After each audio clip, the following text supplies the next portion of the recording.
Welcome to the first online media launch of the 2019 amendments of the 1997 Rules of Civil Procedure into the revised Rules on Evidence.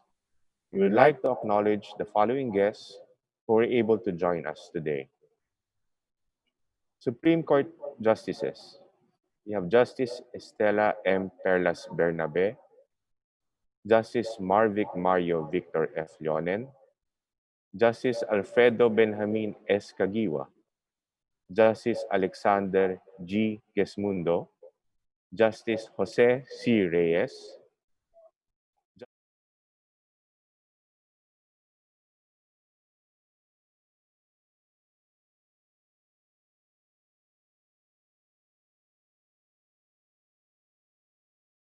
Juan Paul B. Inting, Justice Rodil V. Zalameda, Justice Mario V. Lopez, Justice Edgardo L. de los Santos, Justice Samuel H. Garland, Justice Priscilla J. Baltasar Padilla. From the Court of Appeals, we have Acting Presiding Justice Remedios A. Salazar Fernando, Justice Fernanda Lampas Peralta, and the Associate Justices of the Court of Appeals. From the Sandigan Bayan, we have Presiding Justice Amparo M. Kabutahitang and the Associate Justices. From the Court of Tax Appeals, Presiding Justice Roman G. Del Rosario and the Associate Justices. From the Judges Association, we have Judge Felix P. Reyes, President of the Philippine Judges Association and its members. Judge Crislin Pangindian Sancho, President of the Philippine Trial Judges League and its members. Judge Ann Beatriz Aguana Balmaceda, President of the Metropolitan and City Judges Association of the Philippines and its members. The Court Employees Association, Mr. Edmund De Having, President of the Philippine Association of Court Employees, and the members of the different Court Employees Associations. Members of the media, particularly to the Justice and Court Reporters Association, or JUCRA, and the Justice Reporters Organization, or JUROR. From the Philippine Association of Law Schools, we have President Marisol D.L. Ananias, the deans, the faculty members, and the students of Philippine law schools. We also have the Legal Education Board Officer in Charge, Zenaida N. Elepaño, and members of the board. We have the Integrated Bar of the Philippines, President Domingo Egon Q. Cayosa, and the IBP members. Philippine Bar Association President, Jose Perpetuo M. Lotilla, and its members.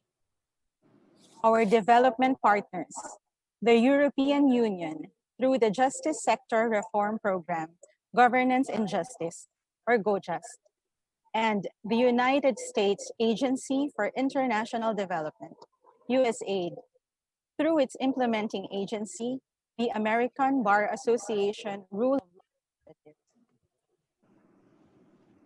Members of the Committee on the Revision of the Rules of Court, or the Mother Committee, members of the Subcommittee for the Revision of the 1997 Rules of Civil Procedure, the Judicial and Bar Council members and lawyers, Mandatory Continuing Legal Education Office Governing Board members,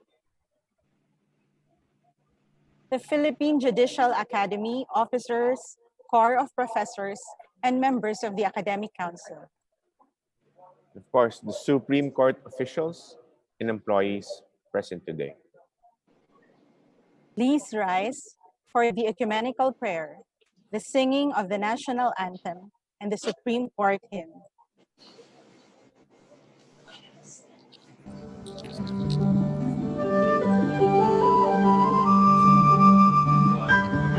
Almighty God, we stand in your holy presence as our supreme judge. We humbly beseech you to bless and inspire us so that what we think, say, and do will be in accordance with your will. Enlighten our minds, strengthen our spirit, and fill our hearts with fraternal love, wisdom, and understanding, so that we can be effective channels of truth, justice, and peace. In our proceedings today, guide us in the path of righteousness for the fulfillment of your greater glory. Amen.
Good morning. Welcome to the media launch of the 2019 amendments to the 1997 Rules of Civil Procedure and to the revised Rules on Evidence. I am Brian Hosaka, Assistant Court Administrator and Chief of the Information Office. I will be one of your hosts for this event, and with me is I am Laura Cruz Herrera del Rosario, Judicial Reform Program Administrator from the Supreme Court Program Management Office. We are here today to inform the general public through the media about the new amendments that were introduced to the Rules of Civil Procedure and to the revised Rules of Evidence. The amendments are designed to benefit the Filipino people since they address head-on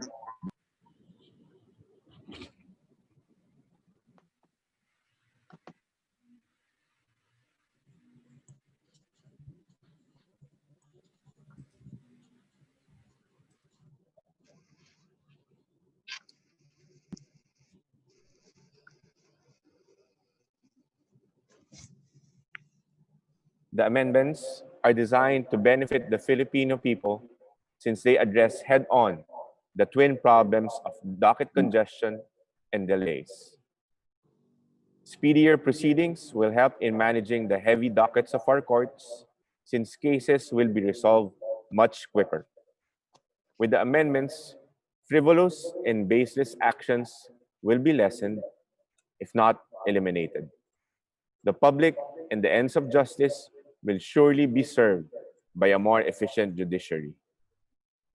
Aka Brian, what exactly are the amendments to these rules?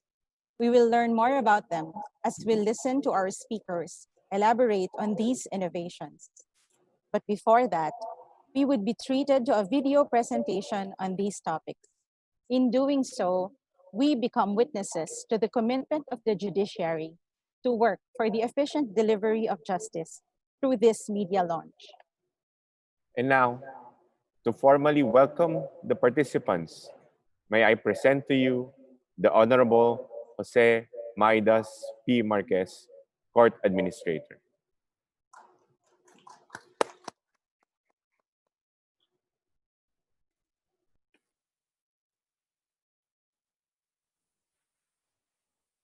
Chief Justice Diosdado M. Peralta, and His Honor's Chief Justice Court of Appeals, Fernanda Lampas Peralta, who is joining us remotely. In court, our Senior Associate Justice Estela M. Perlas Bernabe, Justice Mario Victor F. Leonen, Justice Alexander G. Gesmundo, Justice Jose C. Reyes, Justice Ramon Paul L. Hernando, Justice Henry John Paul B. Inting, Justice Rodil V. Salameda,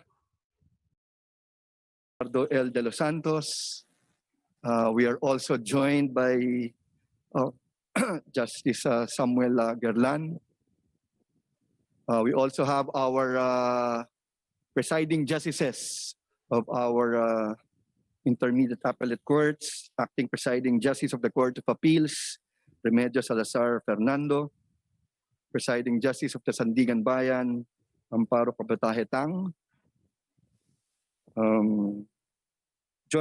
We also have Chancellor Adolfo S. Ascuna of our Philippine Judicial Academy, Court of Appeals Justice Eduardo B. Peralta Jr., who will also be delivering his message later. Also joining us remotely in delivering their respective messages, we have Secretary Menardo I. Guevara of the Department of Justice and Judge Franklin J. De Monteverde of the Judicial and Bar Council, representing the Integrated Bar of the Philippines.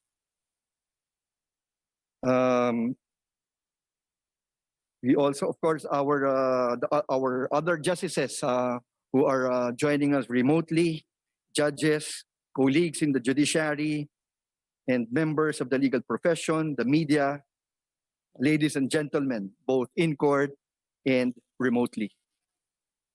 Good morning. On behalf of the Supreme Court, it is both a privilege and a pleasure to welcome all of you to the media launch of the 2019 amendments to the 1997 Rules of Civil Procedure and revised Rules of Evidence. Finally, And when I say finally, I mean this in two ways. First, the media launch is finally happening after a number of delays and postponements because of this pandemic. And second, finally, after 22 long years and 30 even longer years respectively, the rules on civil procedure and evidence finally get their very much needed upgrade. The last time the rules on civil procedure was majorly amended was in April 1997, with a few minor amendments in early 2000. The rules of evidence saw its last revision in March 1989, was supplemented by special rules along the years, such as the 2000 rule on the examination of a child witness and the 2001 rules on electronic evidence. Throw back a little bit of history. As early as 1901, the Supreme Court was already authorized to promulgate rules of procedure regulating the conduct of its business and that of the courts of first instance. The first rules of court was drafted principally by Mr. Justice Willard and promulgated soon after the court's organization under the American occupation. Its first revision was 17 years later in 1918 by Mr. Justice Fisher, with the primary object of expediting justice and discouraging dilatory tactics.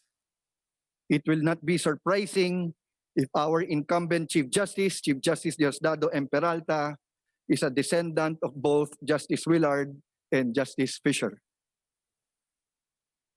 These rules were then revised 22 years later in 1940 and 24 years thereafter in 1964. Hence, one will see that even the Supreme Court of before does not seem to be in a hurry to amend the rules of court. Under the 1935 and 1973 constitutions, the authority to promulgate rules concerning pleading, practice, and procedure in all courts was shared concurrently by the Supreme Court and Congress in the form of judicial initiative and ultimate legislative review. It was in the 1987 Constitution that the rule-making power was given exclusively to the Supreme Court. And so now, with our exclusive power, we launch these revised rules, which are the products of a series of committee deliberations, best practices of judges and legal practitioners, and technological advancements for a more efficient and effective justice system that is responsive to the needs of our court users.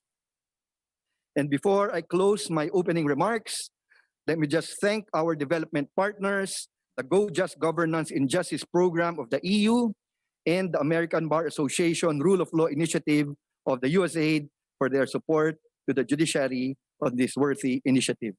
Once again, welcome to everyone. Maraming salamat po sa inyong lahat. Thank you, Court Administrator Marquez. It is worth mentioning that Court Administrator Marquez is a member of the Mother Committee on the Revision of the Rules of Court and the Subcommittee on the Revision of the 1997 Rules of Civil Procedure. Now, to provide an overview of the tedious process of amending the rules, let us watch the video prepared by the Supreme Court Public Information Office in partnership with the KILA, Philippine Collective for Modern Heroism, Inc. The production of the video will not be possible if not for the support of the European Union through the Justice Sector Program, Governance in Justice, Go Just.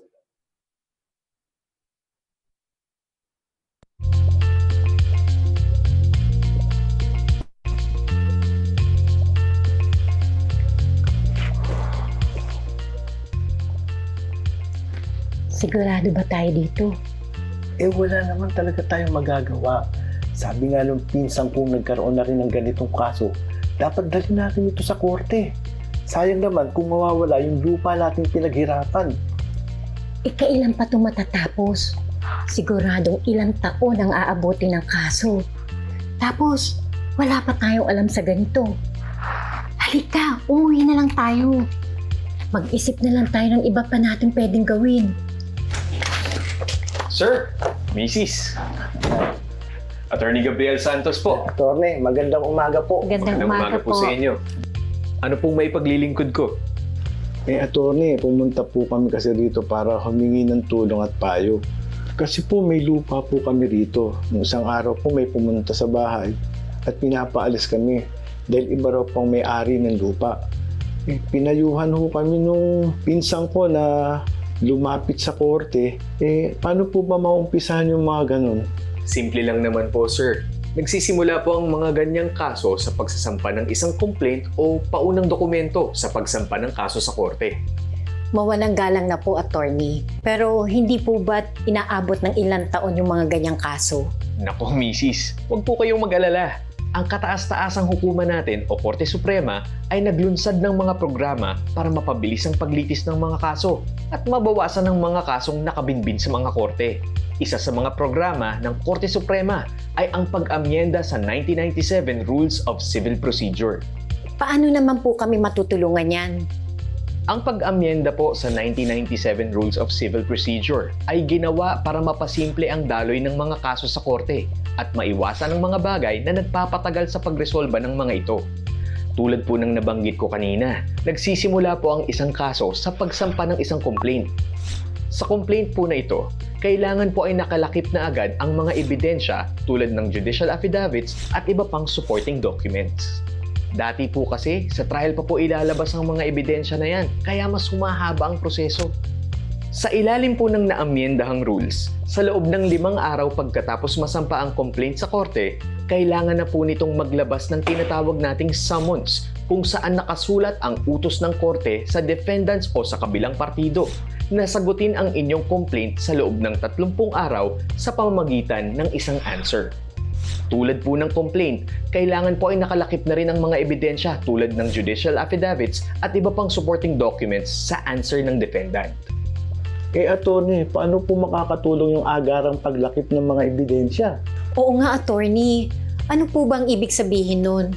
Dati po kasi, sa trial pa po mismo nilalabas yung mga ganyan.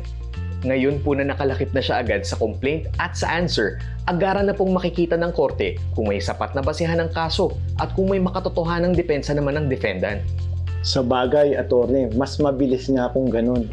Pero kung may sapat na dahilan po, ano pong susunod na mangyayari pagkatapos sumagot ng kabilang partido? Kung yung lumang rules po ang basihan, dadaan pa po tayo sa tinatawag nating preliminary conference sa branch clerk of court. Sa bagong rules naman, wala na to at didiretso na ang mga partido sa pre-trial. Iilan po sa mga magagandang pagbabago sa pre-trial ay ang direktibo na limitahan at pangalanan na ang mga magiging testigo at ang pagbibigay ng saktong mga petsa kung kailan sila ipipresenta. Kailangan na rin magbigay ng saktong petsa para sa tinatawag nating court-annexed mediation at judicial dispute resolution na nangyayari pagkatapos ng pre-trial at bago ang trial para mabigyan ng sapat na oportunidad ang mga partido na magkasundo na lamang para mabilis maresolbahan ang kaso. Isa rin sa importanteng pagbabago ay sa pre-trial pa lamang ay maaari nang magpasya ang husgado na magdesisyon na ng walang hearings kung sa tingin niya ay nakalahad na ng malinaw ang mga argumento ng mga partido sa mga dokumento at papeles na naisubmit nila. Ang dami palang nagbago, attorney. Ano naman po ang sunod na mangyayari? Kapag hindi po nagkasundo ang mga partido sa court-annexed mediation, tutuloy na ang kaso sa trial o sa pagpresenta ng mga ebidensya sa hukuman. At dapat po yan magsimula sa loob ng 30 araw pagkatapos ng pre-trial. Pag nagsimula na po ang trial, bibigyan po ang bawat partido ng tig-70 araw para may ilahad at maipresenta ang kani-kanilang ebidensya. Hindi po pwedeng lumagpas ang bawat partido dyan. Ang mga yan po ay dulot ng bagong rules. Pagkatapos po ng trial, ang husgado po ay kailangang makapagdesisyon sa loob ng 70 araw. At sa ilalim po ng bagong rules, magiging istrikto po ang implementasyon niyan. Aba, ang bilis na po pala talaga. Marami po kasi kaming narinig dati na umaabot ng ilang taon ng mga kaso. Mabilis na nga po talaga ngayon dahil sa bagong rules. Sa katunayan po, Maliban sa mga nabanggit ko, marami rin pong ibang mga pagbabago na nagpapabilis sa proseso ng kaso. Isa po doon ang pagbabawal sa mga motion na sadyang inihahain ng mga partido para lang makaantala sa proseso. Nabawasan na rin po ang mga hearings dahil ang mga motion ay pagpapasyahan na ng mga husgado ng agaran base sa mga argumento at dahilan na nakalahad sa mismong motion at mga nakalakip na dokumento. Pinabilis na rin po lalo ang pagbibigay alam sa mga partido patungkol sa mga proseso, kautusan o mga dokumento na naisumiti sa korte bilang meron ng presumptive service of pleadings and other papers, substituted service of summons, at service and filing na pwede na ngayong gawin sa pamamagitan ng mga accredited couriers, email at iba pang elektronikong paraan. Aba, maganda nga po yan. Kahit paano ay magkakaroon na kami ng pag-asa na hindi mawawala ang aming pinaghirapang lupa. Ngayon lang po namin nalaman na may ginagawa pala ang Korte Suprema para makatulong sa mga kagaya namin. Opo, taong 2008 pa po sinimulan ang proposed amendments sa revised rules on evidence sa termino ni dating Chief Justice Renato Espuno. Noong taong 2010, hindi agad na aprubahan ang mga iminungkahing pagbabago dahil sa mga pagbabago sa teknolohiya, mga development sa procedural and substantive laws, jurisprudence at international conventions. Noong January 2019, binuo ni dating Chief Justice Lucas P. Bersamin ang Committee on the Revision of the Rules of Court at nakasama na dito ang 1997 Rules of Civil Procedure. Ang itinilaga na Vice at Working Chairperson ng committee ay ang pumalit sa kanya at kasalukuyang Chief Justice, si Chief Justice Diosdado M. Peralta.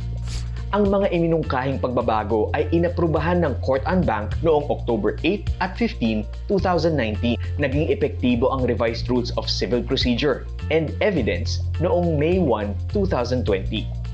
Ang galing naman po, attorney. Sige po, pag-uusapan po namin mag-asawa para maihanda na po ang lahat ng kailangan para sa complaint. Maraming salamat po. Walang anuman po, Mrs. Nandito po kami at ang Korte Suprema para tumulong sa inyo. Sorry, maraming salamat po sa Salamat inyo. din po. Sige po. Salamat po. Tara. Ingat po kayo.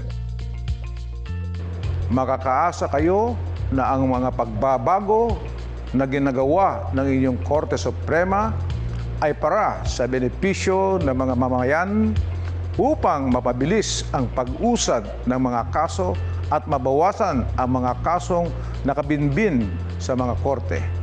Maliban sa pag-amyenda sa 1997 Rules of Civil Procedure at Revised Rules on Evidence, kasama din sa aking pinaiiral na 10-point program for the judiciary ang pag-amyenda sa Revised Rules on Criminal Procedure, Revised Rules of Procedure for Intellectual Property Rights Cases, Remote Testimony at ang naumpisahan ng Rules of Procedure for Admiralty Cases. Sa makatarungan at mabilis na pagpasya, makakamit natin ang hustisya.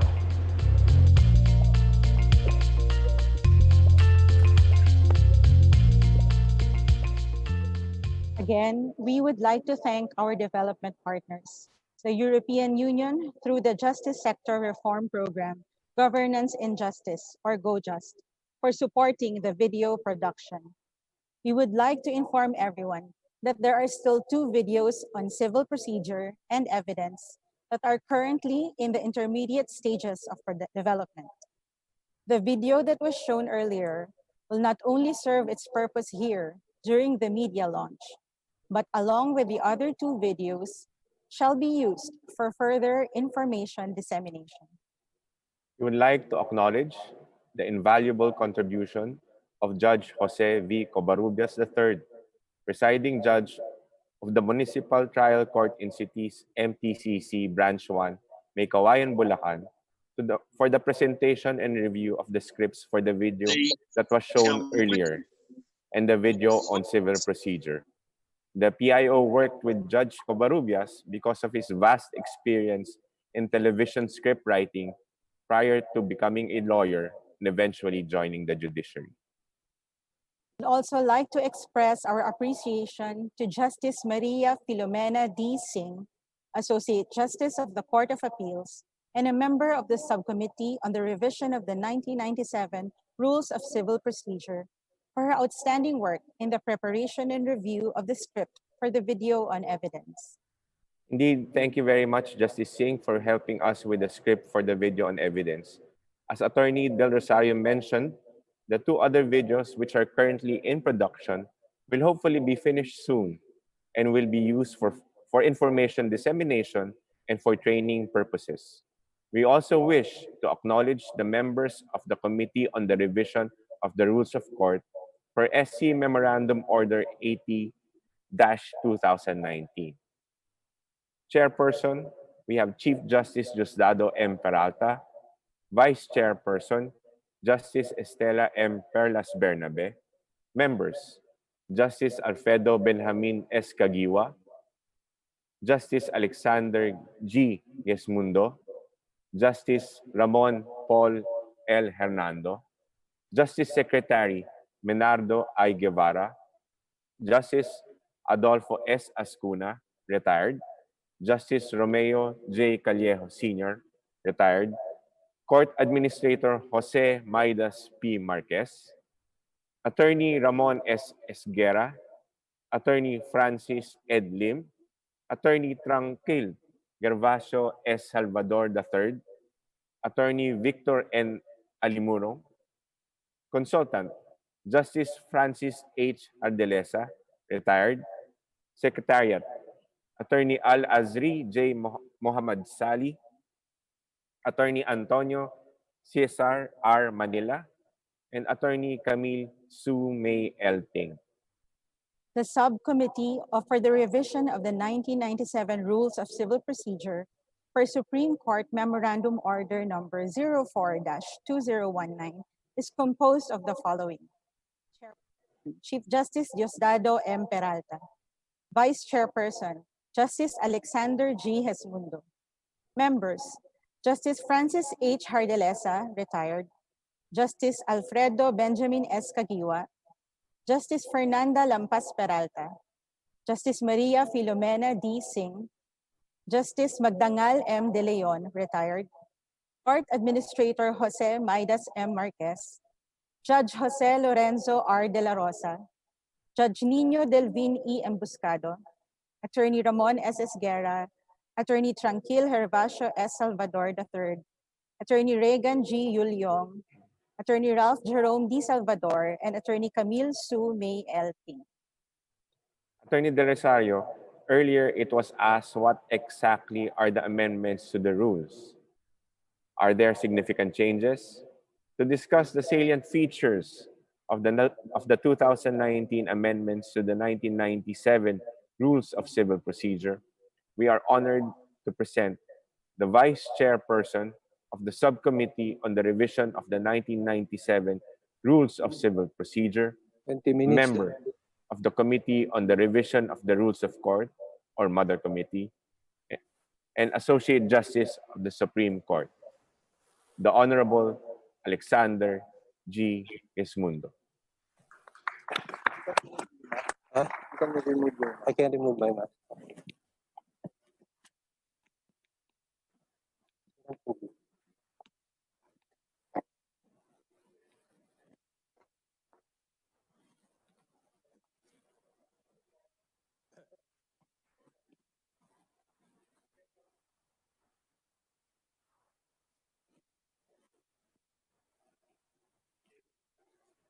Magandang umaga sa inyong lahat. Good morning. I will take off from the infomercial earlier shown. Nakita natin doon sa infomercial kanina, ang agam-agam ng mag-asawa hinggil sa paglalatag ng kaso sa hukuman. Agam na agam, tagal ang kanilang kaso, bibilang ng mahabang panahon, nakamigit kumulang 10 taon.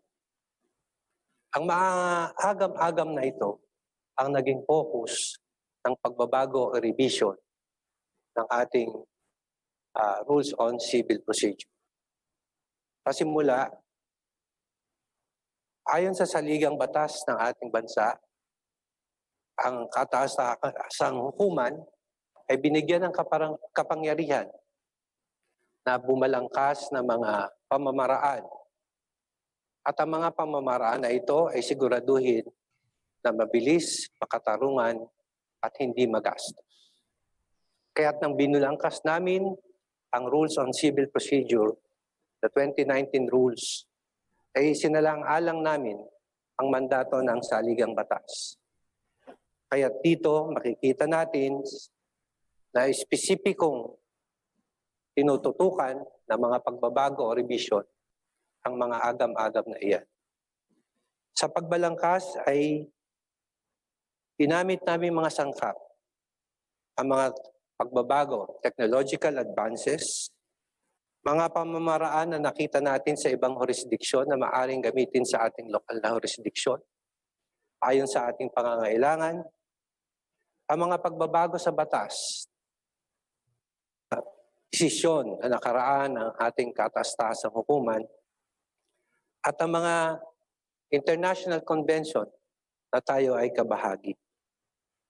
Sa madalit sabi, ang mga pagbabago sa 2019 Revised Rules on Civil Procedure ay tinanggal natin ang mga bagay sa mga proseso na sa palagay natin ay nagiging balakid sa mabilis na pag-usad ng kaso.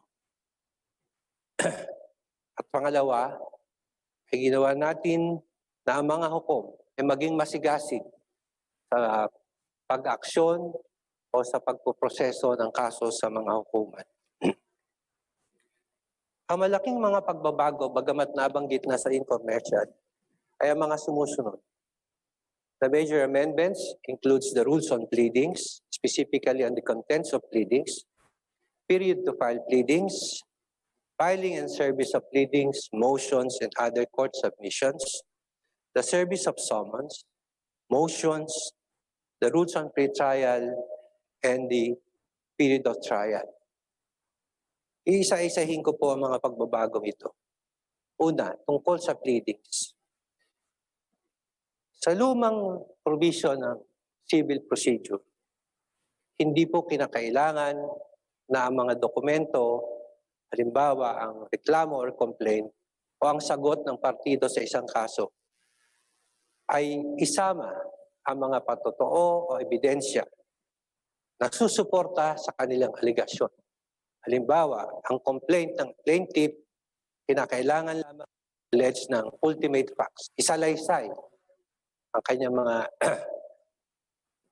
sasabihin tungkol sa kanyang reklamo. Hindi nakikita ang ebidensya na susuporta sa kanyang mga aligasyon. Gayon din ang sagot o answer ng defendant. Ultimate life facts lang po ang kinakailangan. Ngayon, sa bagong proseso o procedure na aming pinalangkas, sa umpisa pa lamang ng kaso ay kinakailangan makita na ng husgado, lalo-lalo na, at ng bawat partido ang katibayan na magpapatunay sa kanilang mga aligasyon. Ito po ay napaka-importante sapagkat nung unang panahon, under the old rules, ang pinakamaagang panahon para makita ng hukom ang ebidensya ng bawat partido ay sa pre-trial. Hindi po nakikita ang mga ebidensya sa umpisa ng kaso. Kaya't maaaring lahat ay parang nangangapa. Ano ba ang sinasabi ng plaintiff? Ano ba ang sagot ng defendant? Sa bagong rules na ito, sa umpisa pa lamang, kumbaga sa ano ay nakalatag na ang mga baraha ng bawat partido. Kinakailangan makita na ito. Ito po ay importante sapagkat halimbawa, nung nakita ng hukom at pinag-aralan niya ang reklamo, binasa niyang mabuti, kasama ang mga ebidensya rito, maaari na siyang mag-dismiss ng kaso sa isang ground. Halimbawa, lack of jurisdiction over the subject matter. So pagbabasihan niya lamang ang reklamo, kasamang ebidensyang isinumite ng plaintiff, maaari niya nang dismissin sapagkat sasabihin niya, wala akong jurisdiction sa kasong ito. Nung nakaraang panahon, hihintayin pa ang sagot ng defendant. Kailangan pang sabihin ng defendant, kagalang-galang na hukom, wala kang jurisdiction sa kasong ito. Ngayon, mas maagang makita ng hukom ang ebidensya, mas maaga siyang makaka-aksyon. Ganon din, sapagkat ang bagong proseso ay nagre-require na ang mga dependent ay magsubmit din ng kanilang ebidensya pangontra sa reklamo maaring makita na rin ng hukom kaagad, meritorious ba ang depensa? Kung nakita niya sa alegasyon ng answer na oo, may utang nga ang defendant at ayon sa reklamo ng plaintiff, subalit, ang kanyang reklamo ay paso na, lapse na, nag-prescribe na. So maaari niya ring dismissin ang kaagad ang kaso, hindi na uusad pa sa susunod na stage of the proceeding. Sapagkat ang plaintiff ang maghahain ng kaso, siya ay may sapat na panahon para iprepara ang kanyang reklamo. He has all the time in this world is complete. He decides when to file the complaint. On the other hand, binago na rin natin ang mga proseso tungkol sa pagpapile ng pleading sa panahon na ibinibigay o tinatakda sa bawat partido. Sa bago nating proseso, ang dependent ay binibigyan ng 30 araw pagka-receive ng summon na gumawa ng kanyang sagot. Bukod rito, pwede lamang siyang humingi ng extension o palugit ng another 30 days. He's given only one chance. Wala na po yung piecemeal extensions na practice nung araw. Hihingi ng 10 araw, hihingi ng 10 araw, hihingi ng 10. Pag sinuma mo, inaabot na po ng 1 taon yung extension pa lamang sa pagpapile ng answer. Ngayong panahon na ito, sa bagong proseso, 1 beses lamang sa makatwid, ang dependent ay kinakailangan sumagot lamang sa loob ng 60 araw. Sapagkat kailangan niyang mahabang panahon, sapagkat siya rin ay i-require na mag-submit na ng kanyang mga ebidensya. Ano mga ebidensya ang kinakailangan makita ng hukuman sa umpisa pa lamang ng mga kaso? Sino-sino ang iyong mga testigo? Pangalawa, anong mga bagay ang kanilang pagtitibayin kung sakaling ang kaso ay mapunta sa trial stage? Pangatlo, anong mga dokumento ang iyong ipakikita kung mga kaso ay magkaroon ng trial? Lahat ngayon yan ay kinakailangang i-disclose sa umpisa pa lang ng kaso. Kinakailangan lahat yan ay nakasama na at magiging bahagi ng either the complaint or the answer of the defendant. Ito po ay isang mabilis na proseso sapagkat sa umpisa pa lamang ang hukom na masigasig ay makikita niya na kung kinakailangan ng kaso ay humantong pa sa trial.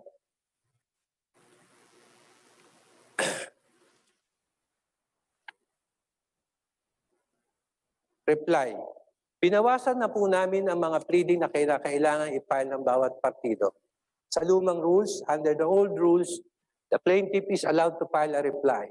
Ngayon, pinagbabawal na po natin ang reply as a general rule. The only time that the plaintiff can be given the opportunity to reply is when the defendant's answer is resting on an actionable document.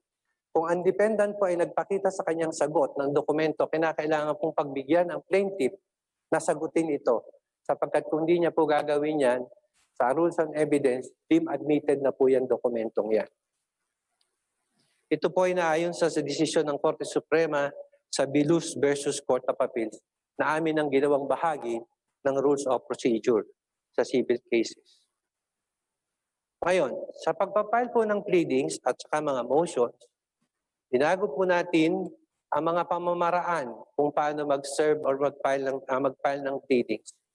Hindi natin naasahan na darating ang pandemyang COVID-19. Datapwat ng binalangkas namin itong bagong rules on civil procedure, minarapat na namin isangkap din ang tungkol sa mga electronic filings. Ang ngayon ay nakakatulong ng malaki sa pag-usad ng kaso sa ating mga hukuman. Tinagin natin na pwedeng mag-file ang mga parties, we allow parties to file their pleadings through by accredited couriers. Ngayon po, alam natin na itong mga couriers ay malaking tulong sa atin sapagkat ngayon marami tayong binibili sa pamamagitan ng online at ito ay dinideliver ng mga courier services. Sa pagkakataong ito, under this situation, the Supreme Court through the court administrator will start accrediting courier services providers so that when the filing of pleadings are processed through courier services, it shall be considered also as the date of the filing. Para po bang registered mail. Kung kailan inihulog ang sulat na registered mail, ito po ay considered na petsa ng pagka-file sa husgado.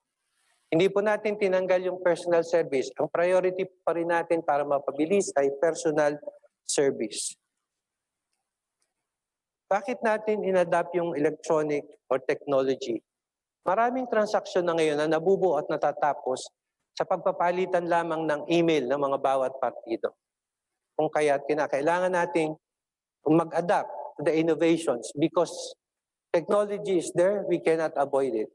So as early as the amendments, we opted to adopt certain technological measures or technology to be able to hasten the filing of pleadings.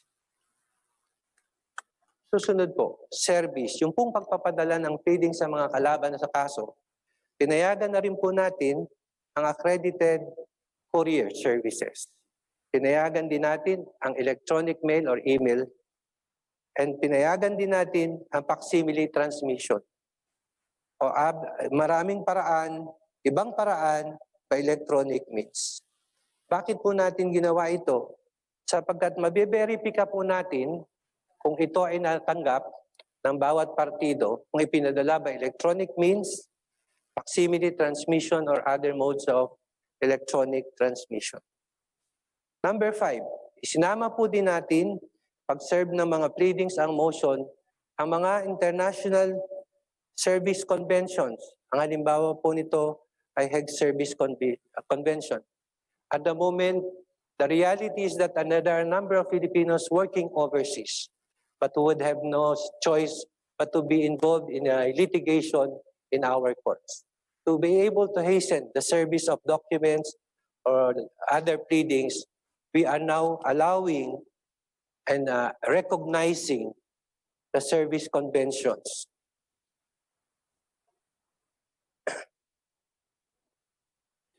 Subalit sa kabila nito, kinakailangan naman na hingin natin ang mga permiso ng mga partido sa kaso kung sila ay papayag, ang transmission ay by electronic means. Ang Section 10 po ng Rule 3, or what we call the presumptive notice of a party of a court setting, ay isang paraan para mapabilis din ang kaso. Sapagkat sa provision na ito, kung ipinadala ang sulat at ito ay nakalagay sa record ng kaso, ibig sabihin yan, hindi na kailangan madetermina kung talagang natanggap ng pinagpadalhan ng sulat sapagkat pinupresume ng role na ito ay natanggap sa loob ng 20 araw kung ito ay pinadala sa lugar na kung saan nakatira ay in the same judicial region. On the other hand, if the addressee is outside the territorial jurisdiction of the court, after 30 days, the rule presumes that it was properly received by the addressee. Pangalawang pagbabago na malaki nating ginawa ay sa ating karanasan ng nagdaang panahon, based on our experience, the first and foremost hurdle to the speedy disposition of cases is on the service of summons. Maraming paraan ang mga dependent sa kaso ay umiiwas na makatanggap ng summons. Sila ay they resort to a lot of things to avoid the service of summons. Sinabi natin kanina na sa umpisa pa lamang, ang hukom ay maaari nang mag-dismiss ng kaso. Halimbawa, wala siyang jurisdiction subject matter after basahin niya ang reklamo. O kaya ito ay may isang kaso pang nakabinbin or litis pendensya, o ang kasong ito ay napag-desisyon na sa isang kaso pa. O at ang right of action ay nag-prescribe na. Ngayon, kung sa determinasyon ng hukom ay hindi dapat ma-dismiss ang kaso, siya ay obligado na magpadala ng summons within 5 calendar days. Nung araw po kasi, naghihintay pa yung clerk of court kung kailan siya uutusan ng maestrado o hukom when to serve summons. Now, it is mandatory for judges after assessing initially the complaint and there is no basis to dismiss it, he must issue the summons within 5 calendar days, requiring the payment of required docket fees. Dahil sa mahirap mag-serve ng summons under the old rules, minabuti namin na magdagdag ng mga bagong patakaran tungkol sa pagsiserve ng summons. Under Section Rule 14, the plaintiff is now allowed to serve summons under the following instances. In case of failure of summons by the sheriff, the court may authorize the plaintiff to serve summons together with the sheriff. Sapagkat dapat ang plaintiff ang masigasig na magpadala ng summons, kung ang sheriff ay hindi naisilbi ang summons, pinapayagan natin sa bagong rules na ang plaintiff mismo kasama ang sheriff na mag-serve ng summons. Sapagkat sa katotohanan, alam ng plaintiff kung saan matatagpuan ang dependent. Pangalawa, kung ang summons ay isisilbi sa outside the territorial jurisdiction of the region where the case is pending, ang plaintiff ay pinapayagan na rin natin na mag-serve ng summons or to cause the service of summons. At pakatandaan na ang paraan na pinapayagan natin ang plaintiff to serve summons ay may mga sanksyon.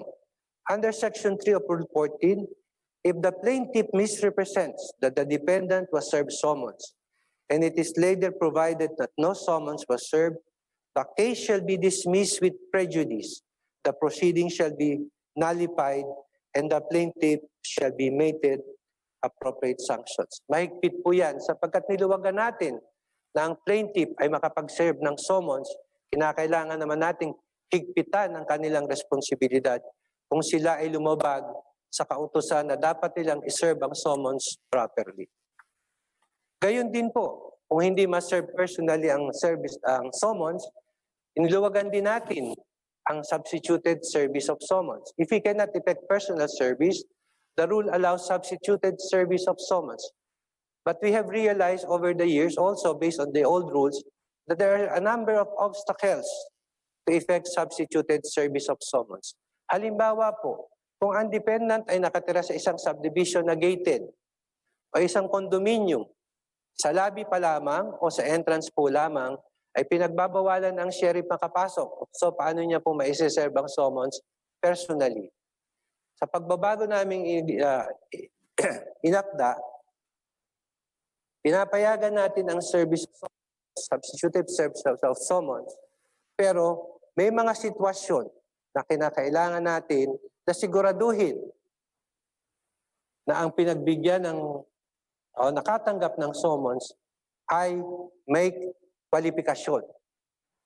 Inilagay po natin ang desisyon ng Korte Suprema sa Manoto case na para malinaw na kung ano dapat ang ilagay ng sheriff sa return kung ang summons ay naisilbi by way of substituted service. Sapagkat maraming kaso ang nakarating sa Korte Suprema na ang pinag-uusapan pa lamang ay service of summons. Bumilang na ng taon, ang tanong lamang ba ay tama ba ang substituted service of summons? Ngayon, para maiwasan ang mga alingas-ngas o kontrobersya na nagpapatagal sa kaso, inilagay na namin kung ang substituted service of summons, ano dapat ang ilagay ng sheriff sa return. Kanino niya ibinigay ang summon? Ito ba ay taong may 18 taong gulang, nakakaunawa, at siya ba ay nakatira sa bahay na kung saan dinala ang summons? Ngayon, yung sinabi ko kanina, kung ang sheriff ay refused entry sa condominium unit where the defendant resides or in a gated village, we now allow substituted service to the homeowners association or the condominium corporation. Yung pong mga abogado ng mga homeowners association or condominium corporation, dapat nyo pong ipaalam sa inyong mga miyembro ang bagong patakarang ito. Ito po ay importante. Sapagkat kung hindi nila tatanggapin at hindi pa papasukin, walang choice ang mga taong naka-enumerate to whom substituted service may be effected. Halimbawa po, yung mga opisyal ng condominium corporation ay obligado na sila ang tumanggap ng summons at siguraduhin na makarating sa taong nasa sakdal na nakatira sa loob ng kondominium. Kung ang tao namang nakademanda ay sa loob ng subdivision, ito po ay iiwan sa Chief Security Officer sapagkat kalimitan po ang humaharang sa mga subdivision ay ang mga security guard. Boss, hindi kayo pwedeng pumasok. Wala kaming permiso na papasukin kayo. Ngayon, sa sitwasyon na yan, ang sasabihin sa kanila ng sheriff, kung magkaganon, ikaw ang tumanggap na ito. Sapagkat alintununin yan sa civil procedure that the chief security officer in charge of the community ay kinakailangan tumanggap ang summons. Hindi po nila pwedeng i-reject o tanggapin ito sapagkat sila ay mako-contempt of court. Nilinaw po natin yan dito sa Rules of Civil Procedure. Pwede din nating ipadala ang electronic mail, by electronic mail ang summons sa dependent kung ito ay papayagan ng hukuman. Ngayon po, madali naman ang electronic mail service lalo na kukuha ang mga dependent ay juridical person. Sapagkat ngayon po ay meron sila mga website, official website. Minsan kung ito ay serve ang summons sa isang korporasyon, sa entrance po lamang sa reception area ay hinaharang na ang pag-receive ng summons. Tinanong, nandyan po ba ang presidente nyo? Andyan po ba ang tresurero nyo? Andyan po ba abogado nyo? Sorry po, wala po sila. Hindi po sila nagre-report. Ngayon, pinapayagan na rin natin na ang tao na siyang tumatanggap na regular na mga komunikasyon ng opisina ay pwedeng tumanggap ng substituted service of summons. Sabi ko nga kanina, sa umpisa pa lamang ay napakarami ng balakid ang pag-usad ng kaso dito pa lamang sa pagsaserve ng summons. Ganun din po, sinama din natin yung mga convention regarding service of summons. So sapagkat meron tayong mga proseso ngayon na tayo ay kasali sa convention, pinapayagan natin na mag-serve ng mga summons under the conventions. Pangatlong pagbabago sa proseso ay hinggil sa motions. Ito pong motion ay napakarami sa galing ng mga abogado. Sa totoo lamang po, di po ba? Naging karanasan natin. Maraming motions ang ipinapile. Sa umpisa pa lamang, pagkatanggap ng summons, ano ang propensity of the defendants? File a motion to dismiss. Yan po ang pinakaunang estratehiya. Hindi natin sinasabing para ma-delay, pero yan ay ginagamit palagi. First impulse, motion to dismiss. Binago po natin ang Rule 15 at ang Rule 16. Tinanggal po natin ang Rule 16. Pinaghiwa-hiwalay po natin ang mga motion. Hinati at kinasipikan natin ang motion. We classified and categorized motions now into litigated, non-litigious, and the motion to dismiss.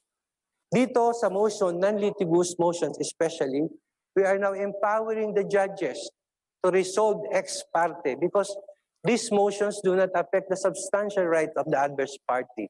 Halimbawa po, yung motion for issuance of alias summons, kailangan pa bang hintayin ng sagot o opposition or komento ng kabilang parte? Pwede na pong desisyonan agad ng hukom yan. Pwede niyang i-grant or i-deny. Motion for extension to file answer. Ngayon, nilimitahan na natin ang period to file answer. We have cut it to 30 days at most, totaling 60 days. So the judge can ex parte grant or deny it. Motion for postponement. Ito po ang pinaka-popular na motion na nagpapatagal ng kaso. Motion postponement may come in different ways and different reasons. Now, we have limited the motion for postponement. Hindi na po pwede yung ngayong araw na ito ay makakatanggap ang hukuman na nagpapapostpone si attorney dahil masakit ang kanyang tiyan. Very specific na po ang grounds ng motion to postpone. Acts of God, physical inability of the witness to appear, among others. Hindi lang yan. Pag nagpa-postpone ka ngayon, kinakailangan magbayad ka ng postponement fee. Hindi tatanggapin ng hukuman ang iyong motion to postpone unless you have receipt showing that you have paid the postponement fee under Rule 141. Motion for writ of execution, as a general rule, it can be parte subject to certain limited exceptions as provided in jurisprudence. Motions for issuance of writ of possession. This is not a discretionary action on the part of the judge and other similar motions. Yung motion po ay nagpapatagal ng husto. Yung pong motion to dismiss, aabuti ng halos 1 taon. Bibigyan ng pagkakataon na mag-comment ang kabilang parte. Ang nangyayari po kasi sa motion, nakasulat na yung mga grounds niya, isa-set for hearing pa po yan. At pagdating sa araw ng hearing, wala naman pong sasabihin ng abogado, uulitin lamang yung nakasulat sa motion. So kinakailangan ng judge ay masipag, agresibo, at action na kaagad ng mga motion na ito. Ngayon, may mga motion na talaga naman kailangan ding pag-aralan ng husgado, which we call the litigious motions, which require adverse party to be given an opportunity to counteract by way of comment or opposition. Motion for bill of particulars, motion to dismiss, motion for new trial, motion for reconsideration, motion for execution pending appeal, etc. Ito po ay mga motion na kinakailangan din ginaman ang kabilang parte. Ngayon, ano ang pagbabago? Doon po sa Rule 15 nung araw, may provision na tinatawag na 3-day notice rule. Kung ang isang party sa isang case ay nag-file ng motion, kinakailangan niyang siguraduhin na matanggap ito ng kanyang kalaban at least 3 araw bago ang hearing. Maraming kontrobersya dito sa motion. Unang-una naging kontrobersya yung tinatawag nilang notice of hearing is defective. Yan po ay pagdidibatihan ng napakatagal na panahon kung tama ba yung notice of hearing. Kasi po nakalagay sa notice of hearing usually the clerk of court, branch 69, greetings, kindly submit the foregoing motion. Sasabihin ng kalaban, mali yan. Dapat ang notice of hearing naka-address sa akin, hindi sa clerk of court. Yan po ay nagiging kontrobersyang humahaba at nakakaabot pa sa Korte Suprema ang mga kaso pag minsan. Ngayon, wala na po yan. Tinanggal na natin yung notice of hearing.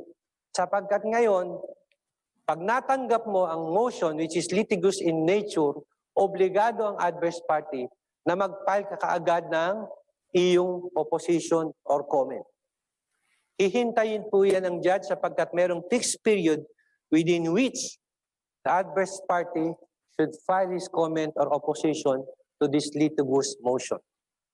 Ngayon, kung sa pananaw ng judge, nakikita ng judge, if in the assessment of the judge, there is no need to conduct hearing, he can resolve these litigious motions.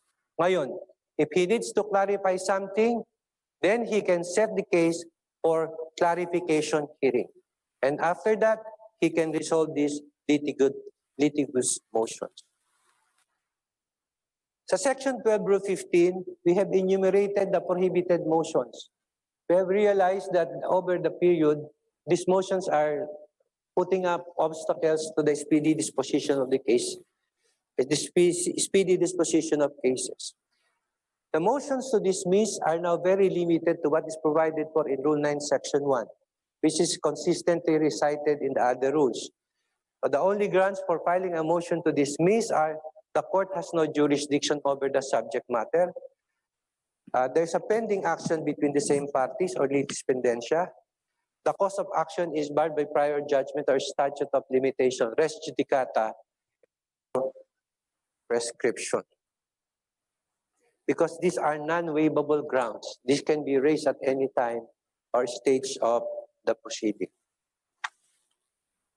The prohibited motion, among others, are motion to hear affirmative defenses. Jurisprudence has said that the hearing on the affirmative defenses is discretionary on the part of the court. Motion for reconsideration of the court's action on the affirmative defense.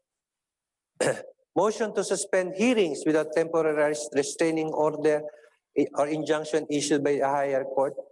Because in the course of the proceedings, there are incidents that are subject to a petition for certiorari. And sometimes this is unavoidable. But take note that in the revisions also, we have limited also matters that can be subject to petitions for certiorari. Motions for extension of time to file pleadings, kanina sinabi natin, wala nang extension except period to file answer. Ngayon, yung motion for postponement, as I mentioned earlier, ang pinapayagan lamang po para ma-postpone ang hearing ng isang kaso ay ang acts of God, force majeure, or physical inability of the witness to appear and testify. Take note that while a motion for postponement may be granted by the court if it finds it meritorious, under the guidelines, under the procedure, when you go to that portion on pre-trial and trial, the parties are required already to agree on the trial dates. Each party is allocated a given period of time within which to present their evidence. This must be finally agreed upon and contained at the pre-trial order.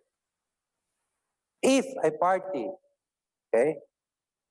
files a motion to dismiss and the same is granted, he loses the time to present evidence. In other words, he cannot ask for additional days to present his evidence. He is limited already because we have adopted already under the present rules on civil procedure, by virtue of the amendment, the continuous trial, the brain of Justice Peralta, is concept of continuous trial even in civil cases. So sa umpisa, alam ng judge kung anong kaso na pag-aralan niya. Pagdating sa pre-trial, handa siya. He would know the issues already. And at the pre-trial, they may agree on basis of stipulations what issues need not be tried. But if it is necessary for the case to go to trial, the present procedure now requires the time, the period of allotment to each party to present their evidence. This is that we provide now the timeline within which the case must proceed until rendition of judgment. And if this period for presentation of evidence is fixed and agreed by the parties already, you cannot add additional period. So if you postpone a case, you lose that day or time to present your evidence. It's your own lookout if you ask for postponement. Sa pre-trial, ito makikita natin na ginawa natin ang mga pagbabago. We made some revisions to make sure that the judges becomes proactive, assertive in conducting the proceedings. Ito hindi natin madidinay sapagkat ito ay nangyayari. Nung araw, pagdating sa pre-trial, sasabihin ng judge, parties ready for pre-trial? Yes, Your Honor. O sige, let's proceed. Oh, stipulation, no stipulation. What about the defendant? No stipulation. Admission, no admission. Okay. Considering that the parties failed to agree on the stipulations and admission, the pre-trial is terminated. That's it. Trial of the case is set on this date. No. Judges now are required to exhaust every effort to at least, if possible, have the case terminated at the pre-trial pa lang. And then, if there are issues that need to be tried, then it can be limited. But the more important innovation at the pre-trial now is that we now allow the judge, after pre-trial, to say in his order, after the pre-trial hearing, that I will decide the case under the rules on summary judgment or judgment on the pleadings. Because it doesn't make sense to set the case for trial in the calendar of the court if I can render summary judgment. Here, the skill of the judge is important. He must be able to prepare himself so well in the pre-trial cell because he would have no excuse not to be prepared because at the very inception of the case, under the rule on pleadings, he will have already the opportunity to assess the evidence of the parties because of the requirement under the rule on pleading that all evidence must be in at the very commencement of the action. Both the defendant and the plaintiff must disclose the evidence. In the meantime, before the pre-trial date, the judge must be ready to assess, study the case so that at the pre-trial he can tell the parties there is no point in going into presenting evidence based on the affidavits of both parties to try this case. If there are admissions to be made, let's do it now. So we are now limiting the issues. And if all the issues are thrashed out clearly, parties may take the initiative and say, look, Your Honor, let's not prolong this. You may render summary judgment. Or the judge himself will say, I will render summary judgment. Now, to ensure that the summary judgment and judgment on the pleadings are complied with by the parties, you cannot appeal or go on certiorari the order of the court or the motion granting judgment on the pleadings or summary judgment. Because if you allow the parties to bring it to the appellate court on certiorari or on appeal, then it will delay the proceedings. So now, if the judge says, I grant the motion for summary judgment or judgment on the pleadings, you cannot question that. You cannot go on certiorari. Why? You have a remedy. After summary judgment or judgment on the pleading is rendered by the court, appeal. Assign it as an error for the court to proceed with summary judgment or judgment on the pleading. So after pre-trial, the only time that the case will go to trial if there are still remaining triable issues. Also, we did not require judicial dispute resolution as being mandatory anymore.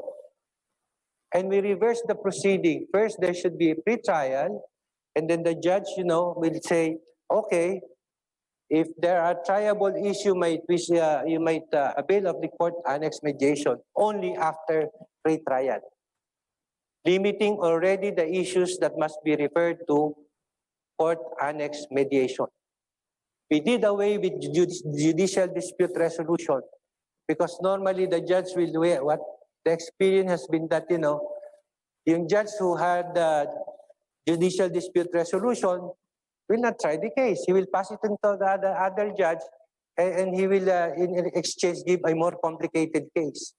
So it creates some dissension among judges.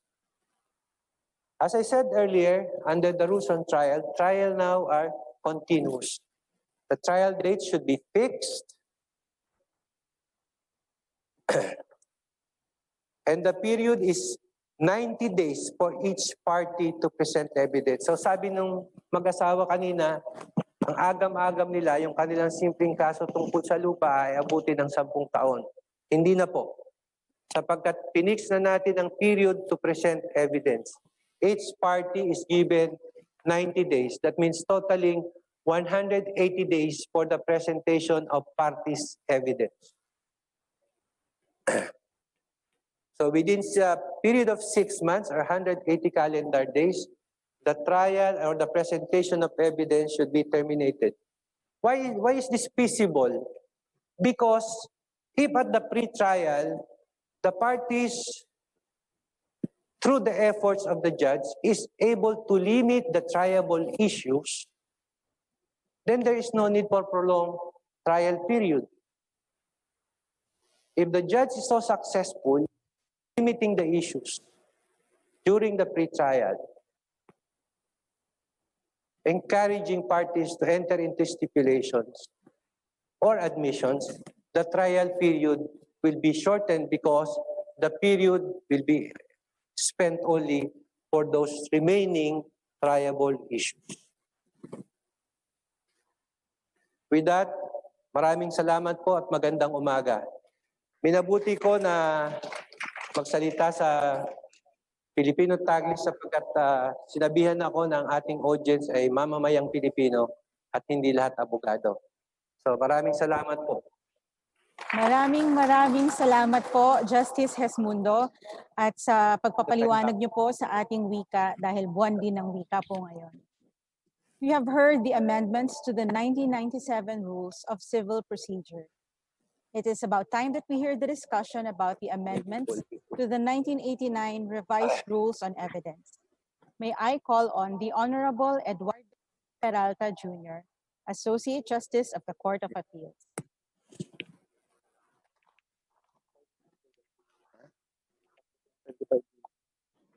Hindi ako nangagaw ng oras. Thank you, Attorney AC. Thank you.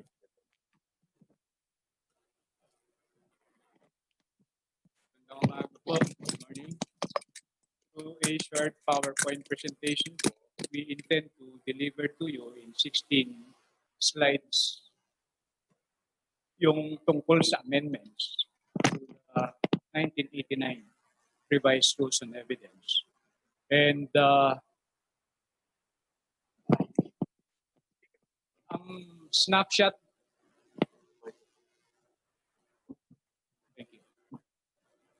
May mga sources po tayo about the rules on evidence, pero principally po, ang ating constitution ang pinaka-main framework ng rules on evidence. Bakit po? Because this would refer to the exclusionary rules.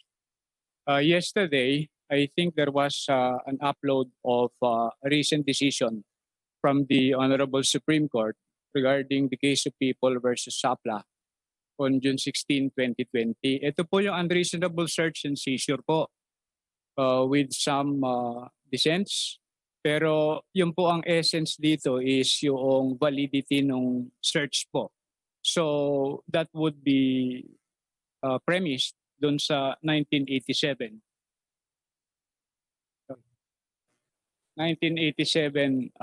Constitution. Ang iba pong sources natin would include Rules 128 up to 133 at yung Rule 134 naman po na transpose na yan to Rule 24. Ano po ba yung Rule 134? Yung Rule 134 po, ito po yung perpetuation of testimony. Along this line po, siguro at this juncture, I would like to interject also the ponensya of Mr. Justice Mon Hernando in the case of People versus Serio and Lacanilao, yung Rule 24 po, no? Kasi ito po yung importante kasi recent decision din po ito ng Supreme Court, yung tungkol po kay Mary Jane Veloso. And the Supreme Court recently also spoke with finality na pwede po siya mag-testify kahit na nasa abroad po siya tungkol po doon sa problema nung dalawang nag-recruit po sa kanya dito. Kasi po nahuli po siya, di ba po? Bumiyahe po siya papuntang Indonesia. At ang tanong po pwede po ba siyang mag-testify kahit po nasa abroad? Nasagot na po ng Supreme Court yan. So yan po ang the case of People versus Serio and Lacanilao. And other sources, marami pong sources. Ito po yung naka-enumerate na po dito, hindi na po natin iisa-isahin kasi marami po sila. Hindi lang naman po sila eh. Pero regarding the committee discussion of the amendments, nag-rely po heavily ang rules ng Committee on Rules ng Supreme Court doon sa Federal Rules of Evidence po. So as we go along, medyo i-correlate lang po natin simply by way of reference po yung corresponding provisions of the Federal Rules of Evidence po. Now, dun sa snapshot po, teka, sandali lang po, ano? Yung snapshot, sorry the snapshot, ito po, classify ko na lang po ng dalawa. Yung minor po and the major. Dun sa minor po, yung renumbering lang po ng ibang sections po. Iba na move, iba umatras. So yun lang po yun, no? And then yung gender inclusivity, kasi po alam natin there is a constitutional provision regarding equality of women and men. Okay, so ito po yun. And then this is also pursuant do sa Magna Carta of Women too. Nandiyan na po yan. And then the third is yung recognition ng technological progression. Ano po ba yung recognition ng technological progression? Ito po yung Republic Act 8792 regarding the rules on electronic evidence kasi na-interject na rin po ang mga rules na yan doon po sa ating amendment.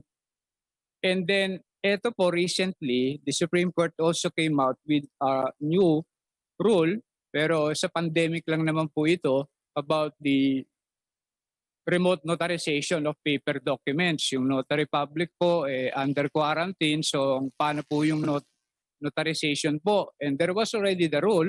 Ito po yung rule. Hindi na po natin pag-usapan masyado yan. We'll go to the major amendments. Ang una-una po, tungkol dun sa documentary evidence po, yung picture, ngayon po, documentary evidence na po yan kung ang intention po ay to prove the contents noong picture na po na yun, ano? And dati po kasi, this used to be object evidence pursuant to the ruling of the Supreme Court in the case of Season versus People. Ang pangalawa po dito, yung sa expansion po ng privileged communications. Ano po ba yung privileged communications? Sa privileged communications po, ito po yung hindi po pwedeng i-disclose. Kasi po, protektado po yan ng law. So ano po yung mga yun? Mamaya po, i-discuss din natin ng mabilisan po. For instance po, yung mag-asawa. Hindi naman po pwede silang tanungin tungkol sa ano yung pinag-usapan nila. Or for a wife or a husband to testify against the other spouse po, no? Yung mga ganun po. But ang isa pa pong importante dito, yung difference now ng personal knowledge tsaka yung hearsay. Ang masasabi ko po dito ay medyo mahaba-haba po talagang diskusyon ito. So siguro what we can do is to just simply specify the gist. Sabihin natin kung ano po ang ibig sabihin ng personal tsaka yung hearsay po, no? And then yung additional modification pa po yung sa exceptions dun sa hearsay. Dati po kasi medyo may listahan tayo ng exceptions, sections 37 to 47. Ngayon po may nadagdagan . Ano po yung nadagdag na yun? Ito po yung tinatawag na residual exception. Ano po yung residual exception? Ang residual exception po, ito po yung kumbaga kung hindi pasok dun sa ibang exceptions, dito po papatak sa residual. Kaya po tinawag na residual. At may mga factors lang po na i-consider. Naka-enumerate din po yun sa law. Yung Apostille Convention, ano po ba itong Apostille Convention?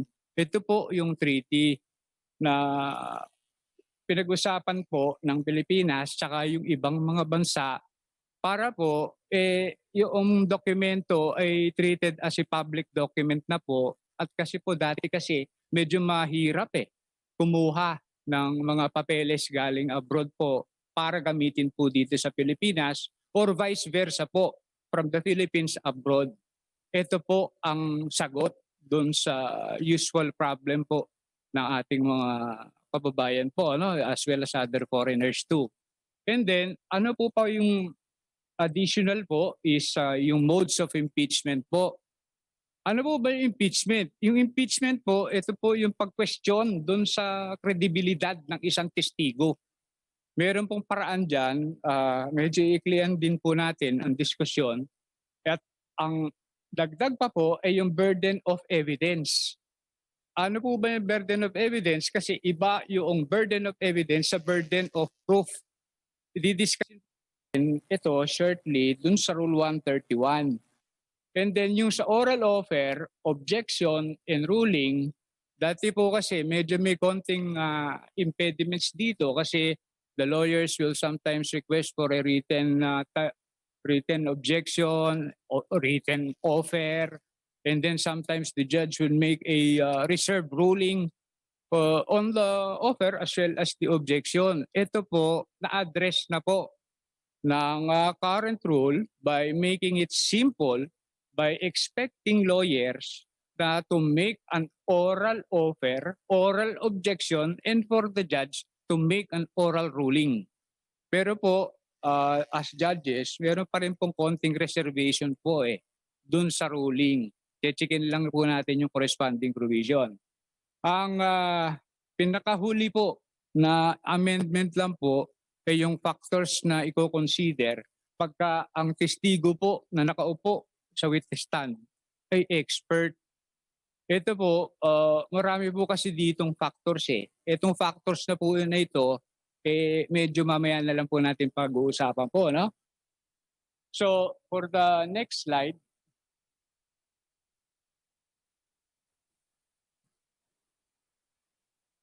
sorry, lobat ata. Ito na po yung unti-unti po nating dadaanan ang mga rules. Ito pong sa Rule 128, tungkol lang po ito sa general provisions. Ito po yung tungkol doon sa ibig sabihin ng evidence, pati po ang basic rules regarding yung admissibility or papaano ma-accept yung ebidensya sa korte or sa ibang agency or sa ibang tribunal na naghihir po ng kaso. Nandito po ang pinaka-basic rules. Admissibility, kung relevant tsaka competent po. Ano? And then, bakit po in Section 3, Rule 128 na integrate yung 1987 Constitution? Kasi nga po na banggit kanina na itong Constitution natin ay napakahalaga po. Lahat ng batas po, siyempre po ay dapat ayon dun sa 1987 Constitution. Bakit po may mga cases po dito? Ito po ang mga konting explanation lang po regarding the significance of those cases, particularly the case of People versus Marty.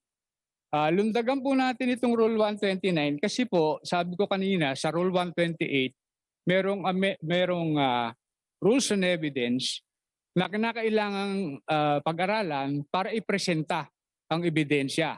Pero po dito sa Rule 129, ito po ang tinatawag natin na ano ang hindi na kinakailangang ipresenta. Yung what did not be proved. Number 1 po, yung judicial notice, alam natin po ito as lawyers.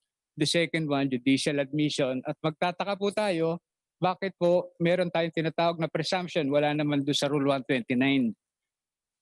Yung presumption po ay yung pangatlong bagay na hindi na kinakailangan patunayan ay nakalagay po sa ibang rule po, Rule 131 po. Alright.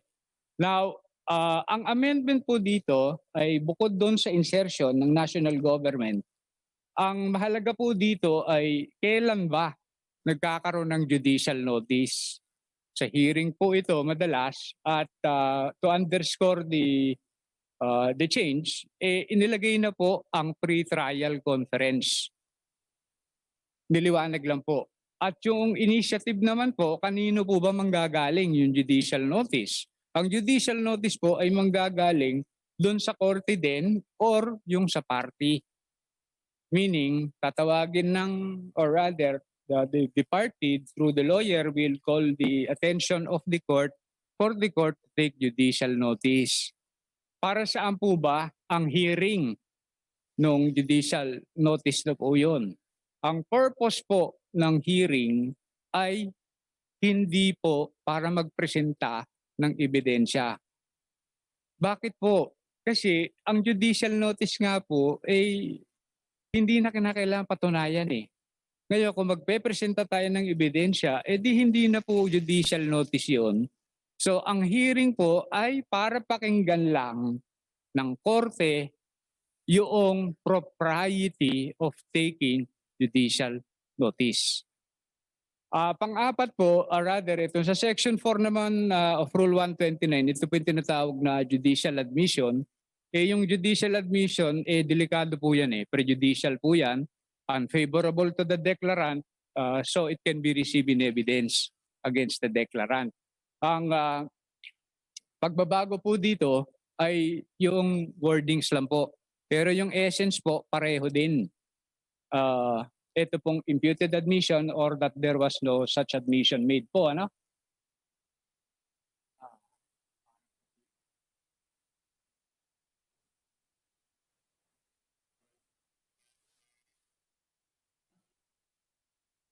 Excuse me po, sorry, medyo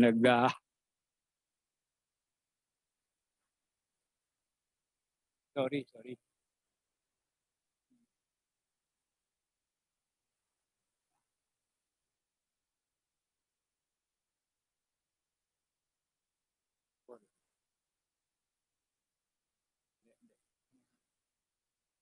Siya na po kaya medyo naglolo ko ng konti yung ano. So nandito po tayo, yung concept of documentary evidence, nabanggit ko na po sa inyo kanina, na ang pagbabago po dito ay yung pag-include po ng photograph as documentary evidence. At dun sa best evidence rule naman po, ito po tinatawag natin na primary evidence or yung sa ngayon po ay yung original document rule na.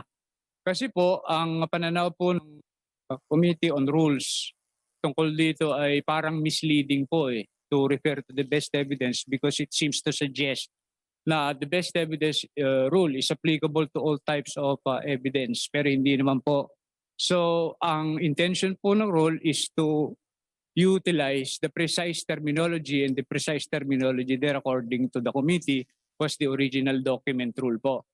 And then the summaries, ano po ba yung summaries? Ito po ba ito yung kumbaga sa ito na yung suma total noong ebidensya. Kung ang ebidensya ay napakarami po, the voluminous document rule, at hindi na kinakailangan ipresenta yung piece by piece na documentation consisting of about 1,000 pages kung ang intention lang naman ay para pakita ano ba ang balanse. So yung mismong balanse na lang po in the form of a calculation or a chart or a summary will suffice. Yun po yun. Now, ano po ang pagbabago naman dito sa parole evidence rule? Yung sa best evidence rule po kasi, sinasabi nito, yung only yung original ang admissible subject to certain exceptions.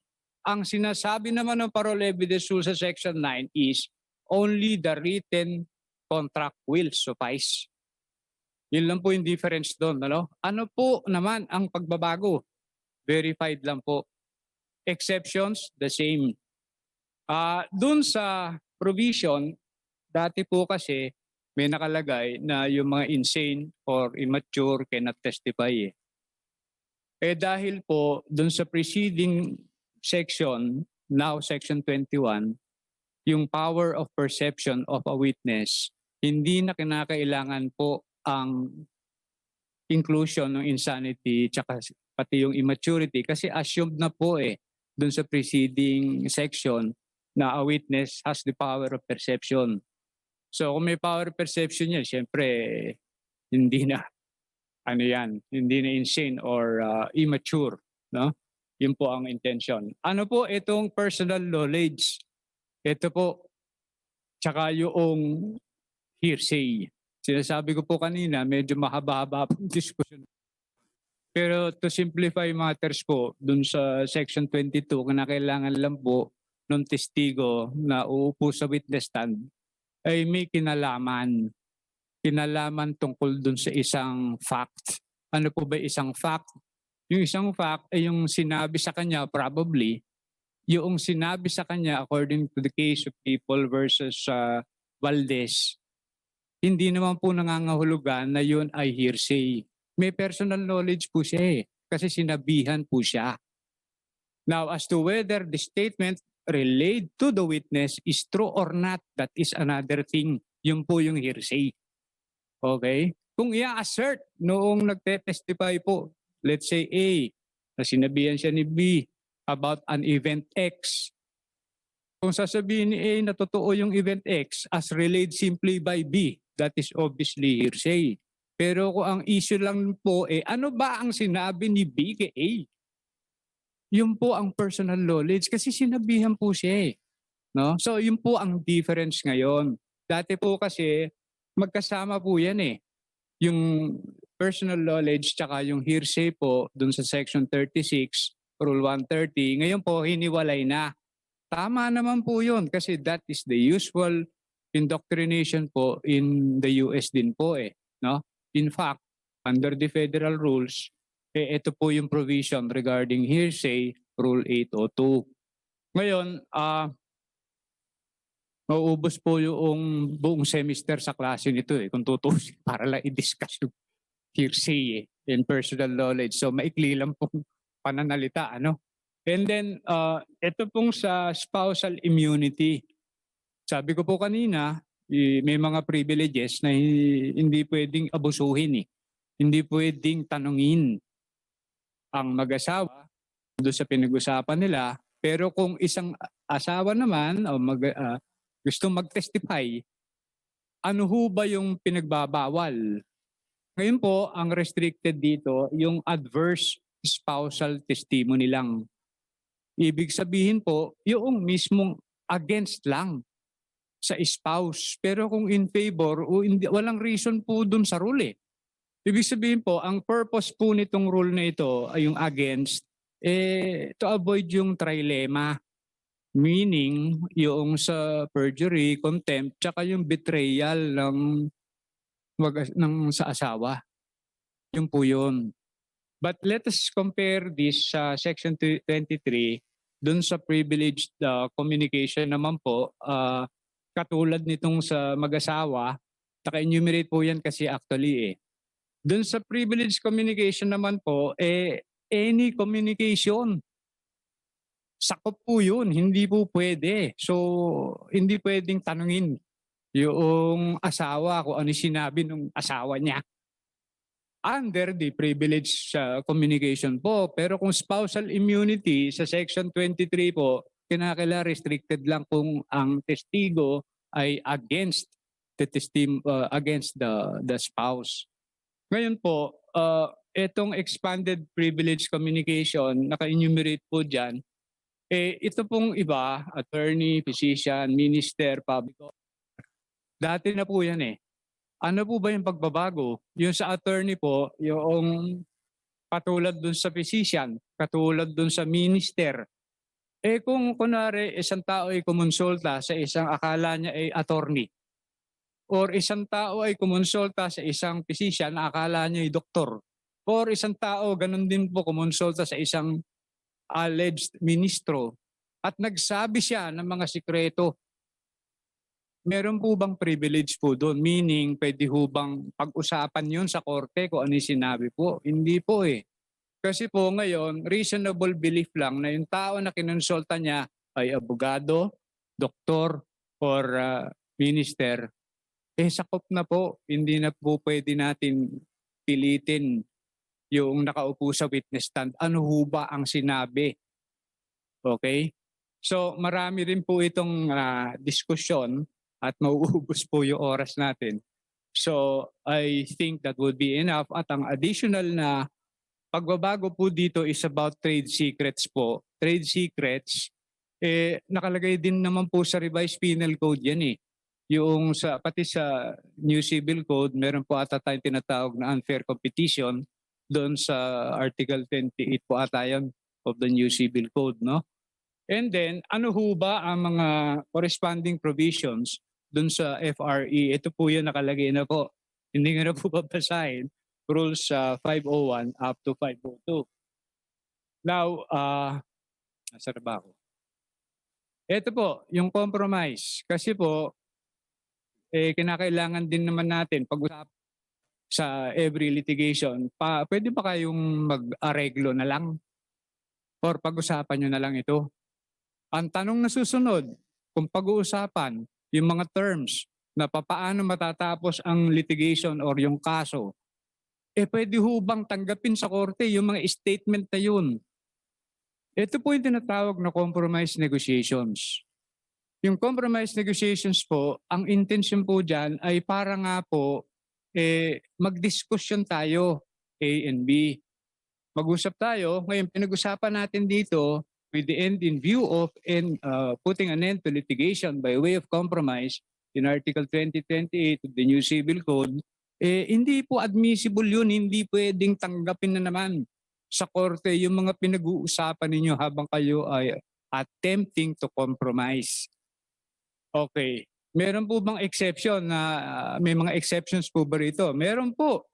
Ito po ang nakalagay na naman po dito. Yung hindi ko po didiscussin lahat. Ang pag-uusapan po natin is for instance yung proof of bias of a witness.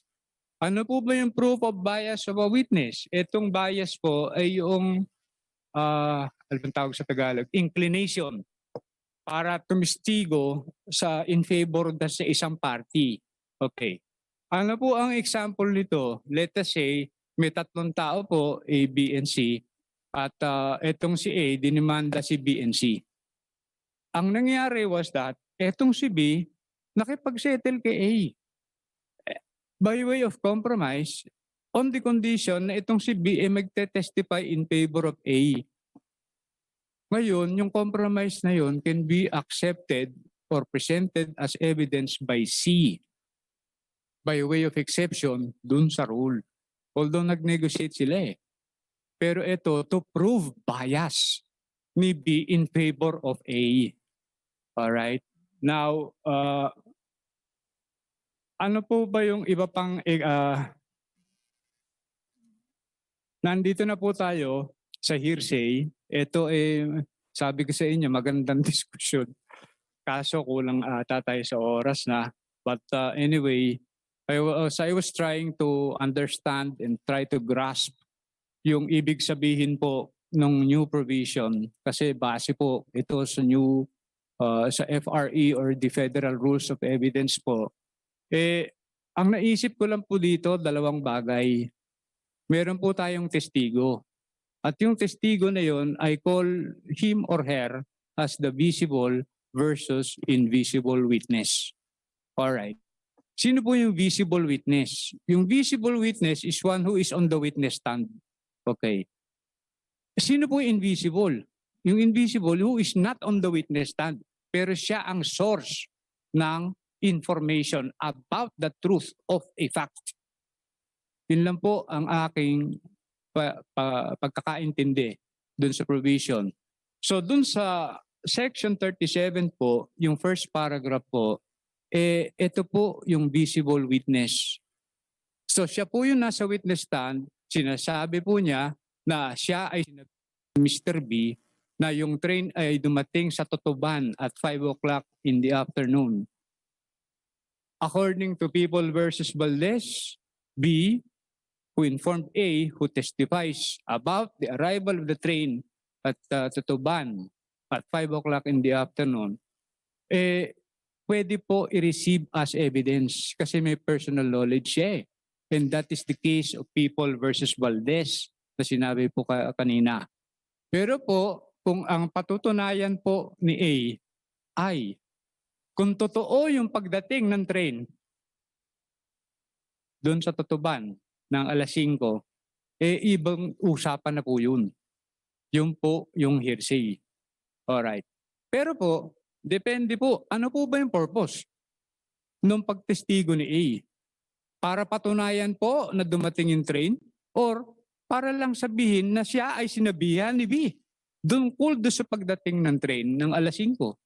Ayun po yung doctrine of independently relevant statement. Iba po yun. Kasi hindi naman po para patunayan na dumating yung train ng alas 5.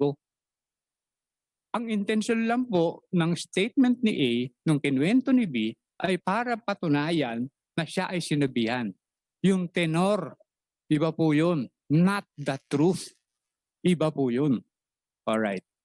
Now, yung second paragraph po, ito po yung second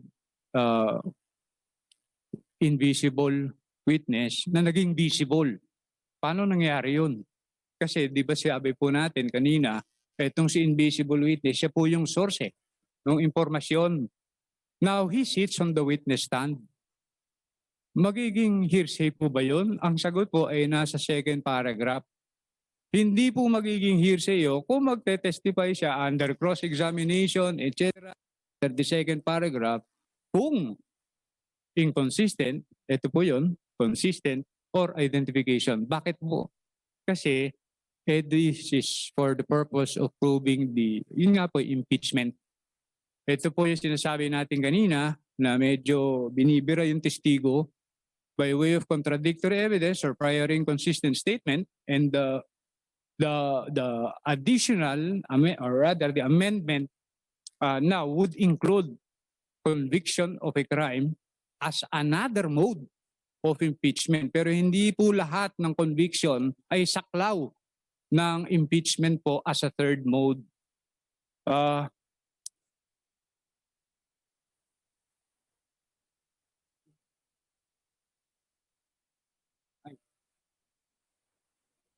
Ang exceptions po, dun sa hearsay, nabanggit ko po kanina, medyo nadagdagan po.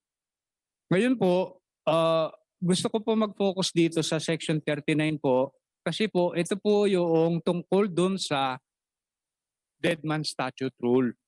Ano po ba yung dead man statute rule? This used to be Section 23 of Rule 130, parties or signers of parties, etc. cannot testify as to any matter of fact occurring before the death of the deceased or before the person became of unsound mind.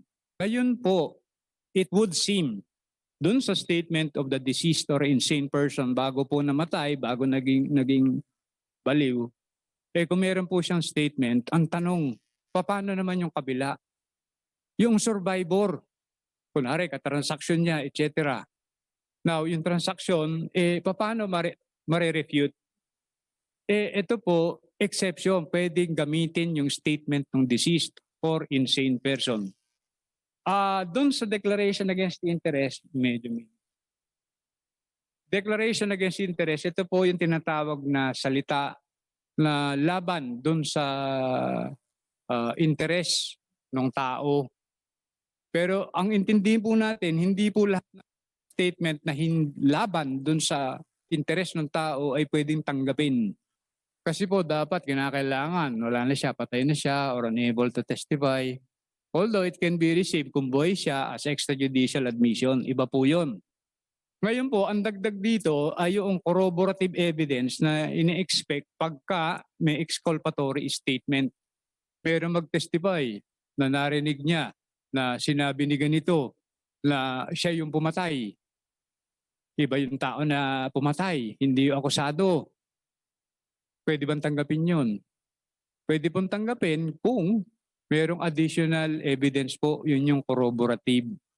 Tungkol dun sa sinabi ng tao na yon na siya ang pumatay. Okay. Sa pedigree, medyo konting dagdag lang po ito. Adoption, sinalaksak ko, pati yung intimate association, kung related yung declarant do sa subject regarding the by way of adoption or intimate association.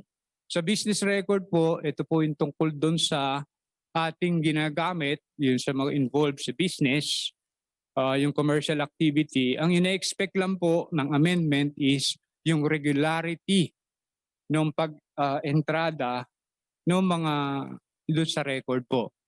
Now, etong residual exception, sabi ko po kanina, nabanggit ko, kung ano po ang hindi saklaw ng mga hindi naunang exceptions ay posible po na pumasok sa residual exception kung, ayan po, nasa ilalim, kung material, probative, best interest, pati po yung proper notice. Kinakailangan po itimbre dun sa kabila na I intend to utilize this as a residual exception.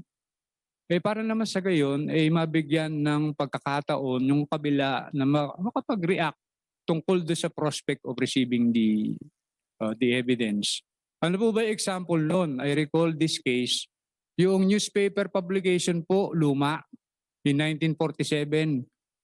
Tungkol doon sa sunog. Yung sunog ay tungkol doon sa insurance claim. Yung pong sunog na yun, as to the cause of the fire, as printed doon sa newspaper, pwede pong accepted as evidence as by way of residual exception. Yun po ang example po. Now, lumundag, sorry. Yung sa character evidence po, simple lang naman po yun, na unang slide, hindi ko maibalik. Sorry Ayun. Hindi masyado ang difference doon sa amendments. Let's jump. I'm sorry. Yun. Ito po tayo sa burden of evidence na tinatawag. Ano po ba yung burden of evidence? Pareho rin po ng burden of proof Ito lang po yung the duty of a party to go forward with the evidence kung may na-establish na po yung kalaban A versus B. A usually has the burden. So ito naman si B has the burden of evidence naman to overcome yung apparently na-establish ni A. Yun lang po yun. No? And then, ang pagbabago po, yung introduction po nitong dalawa.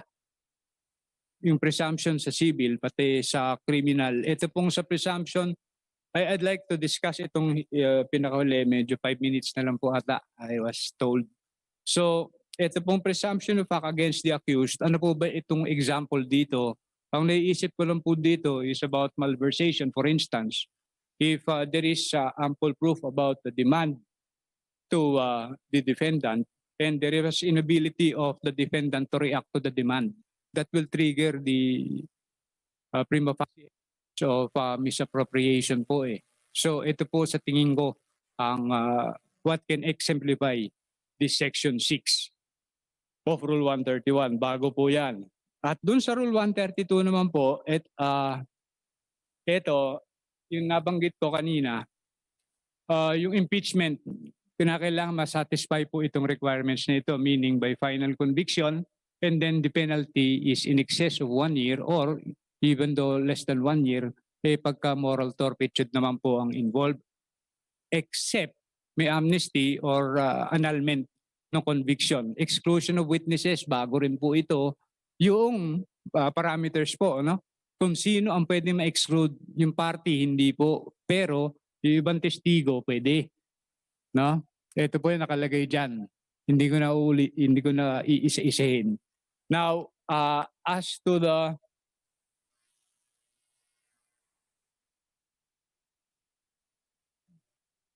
next, paki na lang. Sorry. Medyo naglolobat ata eh. Okay, sandali na lang po tayo. 2 slides na lang po eh. Can we go back to Rule 132? Sorry. Ito po, nabanggit ko kanina tungkol doon sa offer kasi ebidensya ipepresenta. Kinakailangan po i-oral offer po, ano? Because the court will not consider evidence which was not formally offered. Ngayon, pag in-offer po, may objection and then may ruling. Ano po ang pagbabago? Binanggit ko kanina, oral. Lahat po. Offer, objection, and then oral ruling. Paano kung walang oral offer? Pwede ba objectan? Pwede po. Ito po ay bago. Kasi po, dati, People versus Java says, may waiver. Pagka walang objection do sa want of oral offer. Pati yung may isa pa pong case, nakalimutan ko na rin eh. So anyway, ito pong irresponsive answer naman, ito po pagbabago rin, itong anticipatory answer or lumagpas do sa time frame para sa testigo or yung narrative testimony. Nagkikwento na ng katakot-takot yung testigo, pwede bang pa-strike out? Opo, ito yung sagot, striking out. Pero ang tanong po natin dito ay paano po yung rule on child examination of a witness, examination of a child witness, I'm sorry.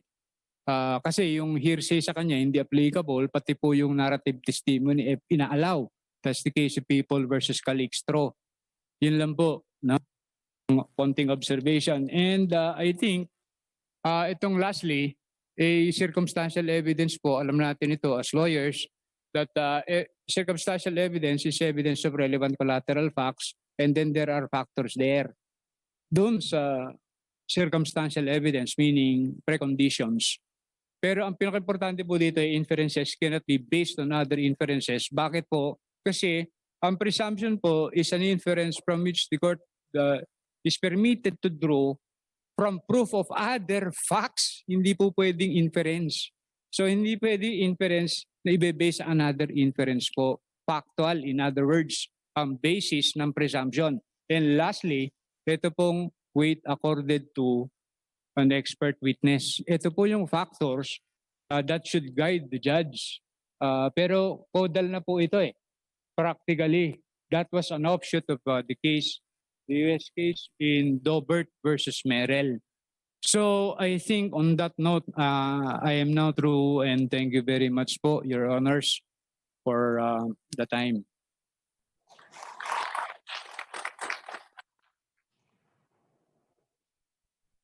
Thank you, Justice Peralta. After hearing the discussions of Justice Gesmundo and Justice Peralta, we have learned the significant changes to the rules. It is now time to hear the messages from the various stakeholders who will be affected by these changes. As our valuable partner in justice sector reform and as a member of the Committee on the Revision of the Rules of Court, we are privileged to present Department of Justice Secretary Menardo I. Guevara to deliver a message on behalf of the members of the Prosecutorial Service who will be directly benefited by the implementation of the amended rules.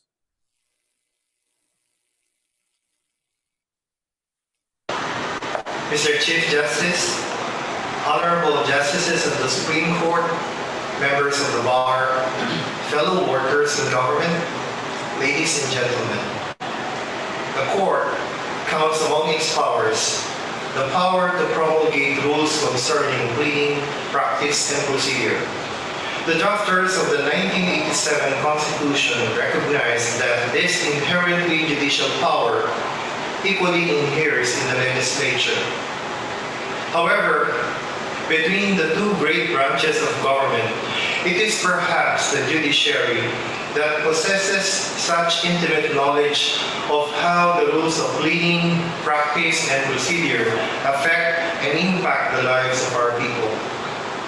It is in courtrooms, before judges, where the travails and pains of the people are laid bare and examined to the minutest detail.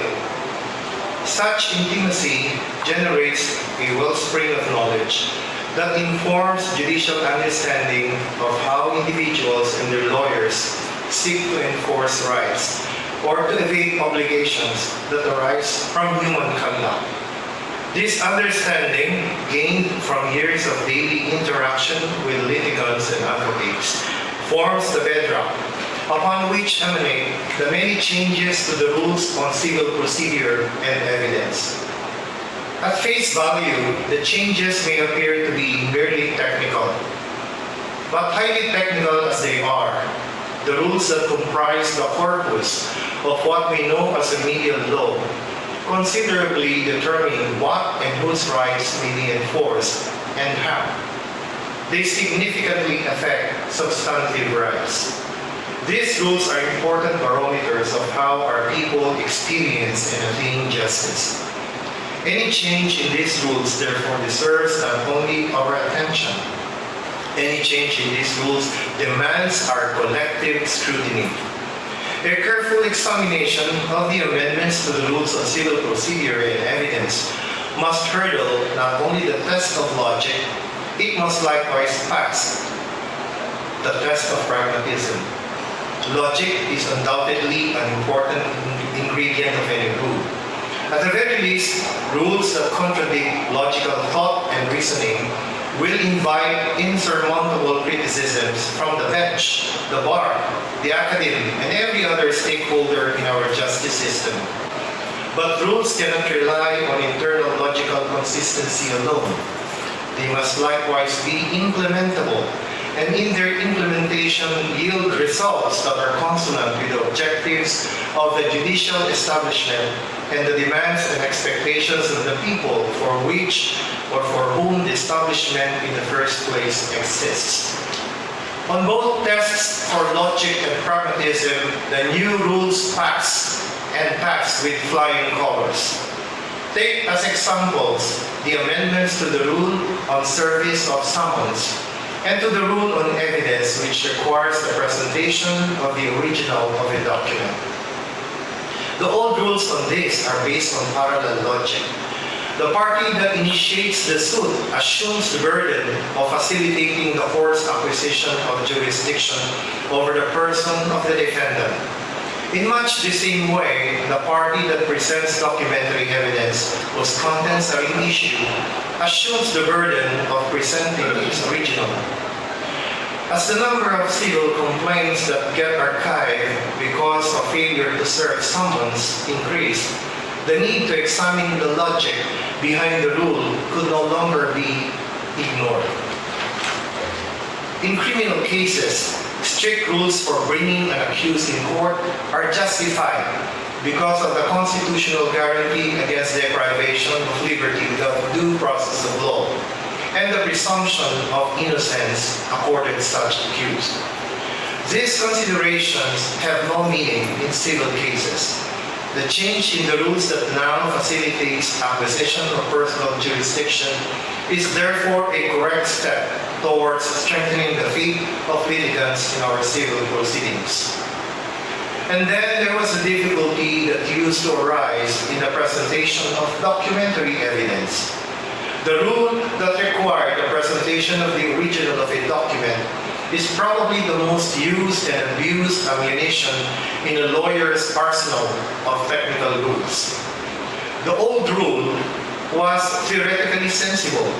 The party who presents documentary evidence must produce its original when its contents are in question. This was to afford the court and litigants the opportunity to inspect and verify the authenticity and genuineness of a document. In reality, however, the old rule has been frequently used to cause delay in court proceedings and to render difficult the ascertainment of the truth. As a result, the old rule has become a seeming insurmountable impediment for a party proving its case.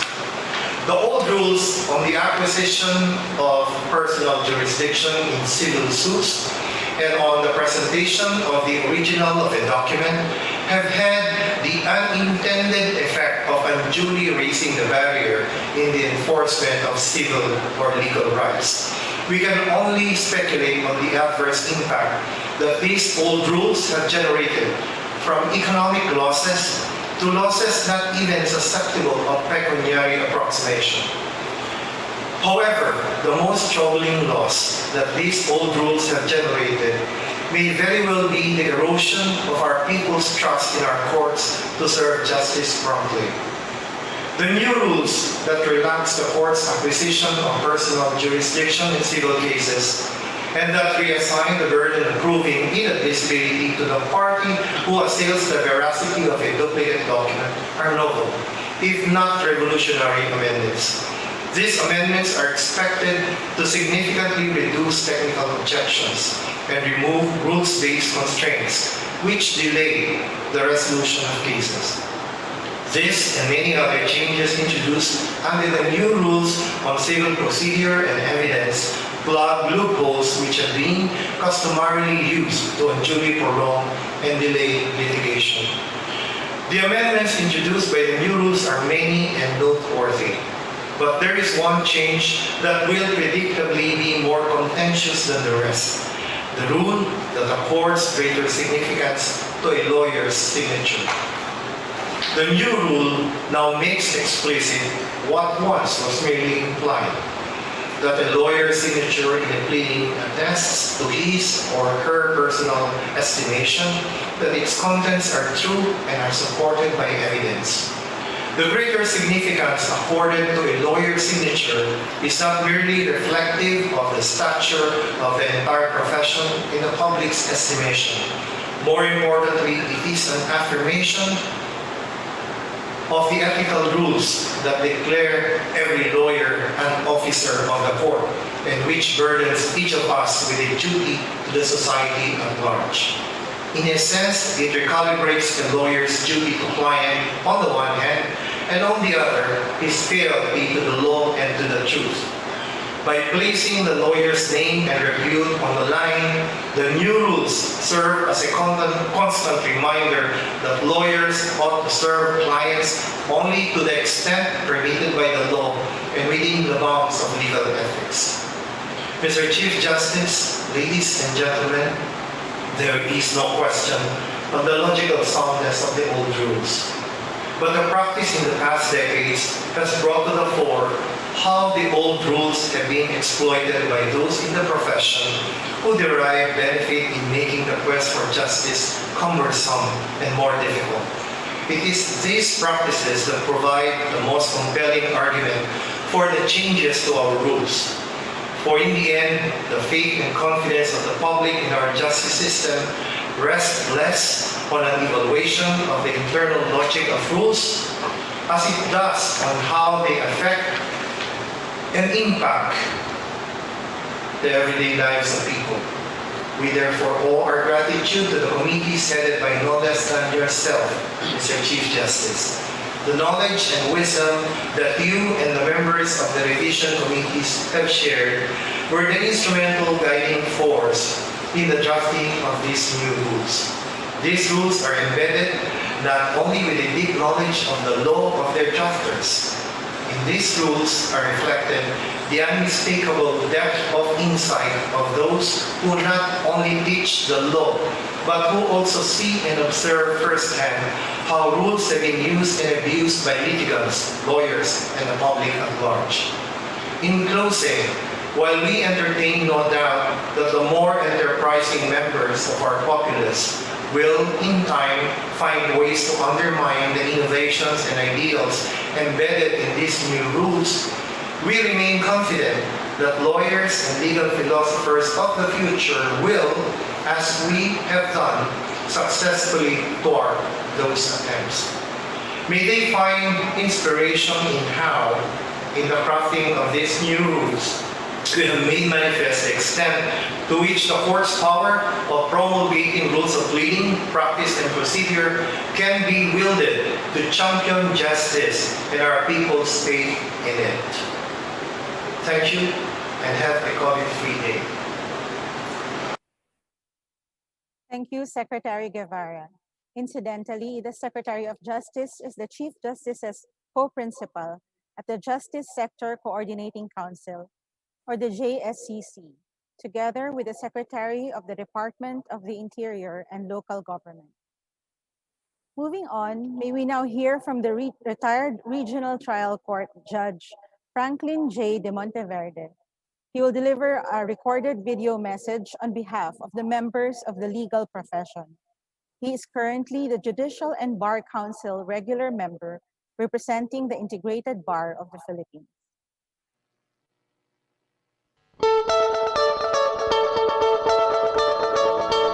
Honorable Chief Justice Diosdado M.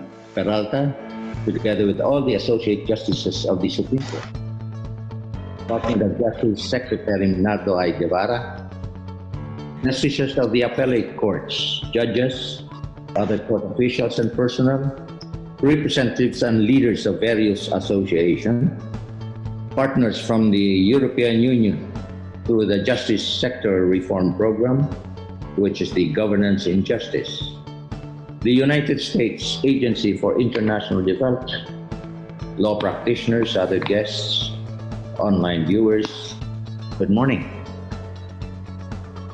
In times when what we frequently see and hear is the continuous spread of coronavirus disease across the globe, it is a breath of fresh air to participate, though virtual, in a gathering like this that celebrates another milestone, not just for the members of the bar and bench, but also for the ordinary litigants. I first heard about the proposed amendments to the Rules on Evidence during the time of then Chief Justice Reynato S. Puno, when I was serving as the presiding judge of the Regional Trial Court, Branch 55 of Himamaylan City in Negros Occidental. As an active member of the bench at that time, I look forward to new advancements that will particularly address the problem of court docket congestion and delays in the conduct of court proceedings. And here we are now, launching not just the amendments made to the Rules on Evidence, but also the Rules on Civil Procedure through continuous efforts between the judiciary and its different partner individuals and organizations. From the initial reading of both revised rules, the amendments brought substantial changes to the litigation process and will surely excite not only our judges and would-be judges at the Judicial and Bar Council, but also our legal practitioners in coming up with approaches, new approaches that is, and techniques for trial. I personally believe that these revised rules are the answers that address some of the challenges faced by the courts and litigants today. First, the amendments are to streamline the court processes and prevent unnecessary delays in the administration of justice. Second, the amendments are to unclog courts' dockets by making sure that all suits are only filed for legitimate reasons and are supported by evidence. And third, the amendments are to recognize and to adapt to the changes brought about by the new technologies. Streamlining our processes and preventing delays. The committee that drafted this book simplified the time-consuming and burdensome trial procedures into speedier judicial processes without forfeiting the dispensation of justice. One of the most significant changes in the revised rules is the continuous schedule of trial dates in civil cases. Each party is allowed to present its case within a period of 3 months or 90 calendar days, which shall include the date of the judicial dispute resolution if necessary. Parties at the onset shall agree on the trial dates, as provided for in Section 1, Rule 30 of the Rules of Court. For our law practitioners, this does not completely eliminate requests for postponement, but the party who caused it is warned that the presentation of evidence shall still be terminated on the remaining dates previously agreed upon. The rules also enumerated motions that are prohibited. Section 12, Rule 15. Counsels who violate this rule may be charged with indirect contempt as well as administrative cases. This rule may sound like a curtailment of writing creativity of our lawyers in producing various kinds of motions, but this will definitely save time for the resolution of cases. Also, under the revised rules, only these grounds may be raised in a motion to dismiss. A, lack of jurisdiction over the subject matter. B, pendency of action between the same parties for the same cause.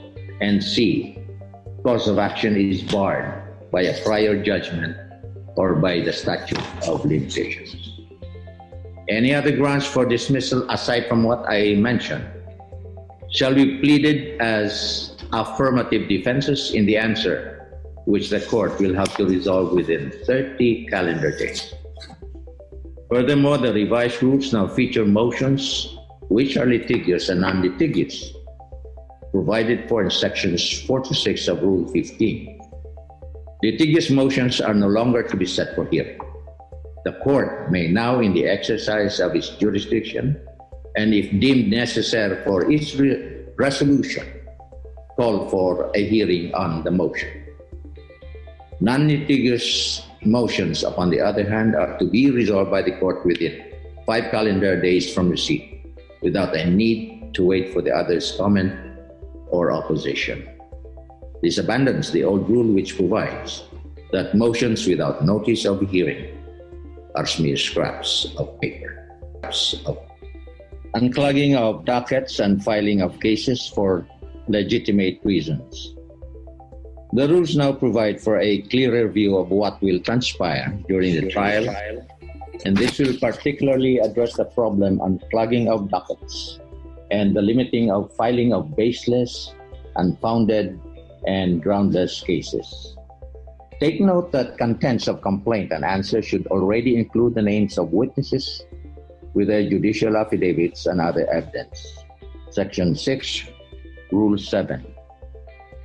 Those practitioners or common litigants who wish to file a complaint or who finds him or herself being a respondent in a case must answer the evidence in support of the complaint or answer.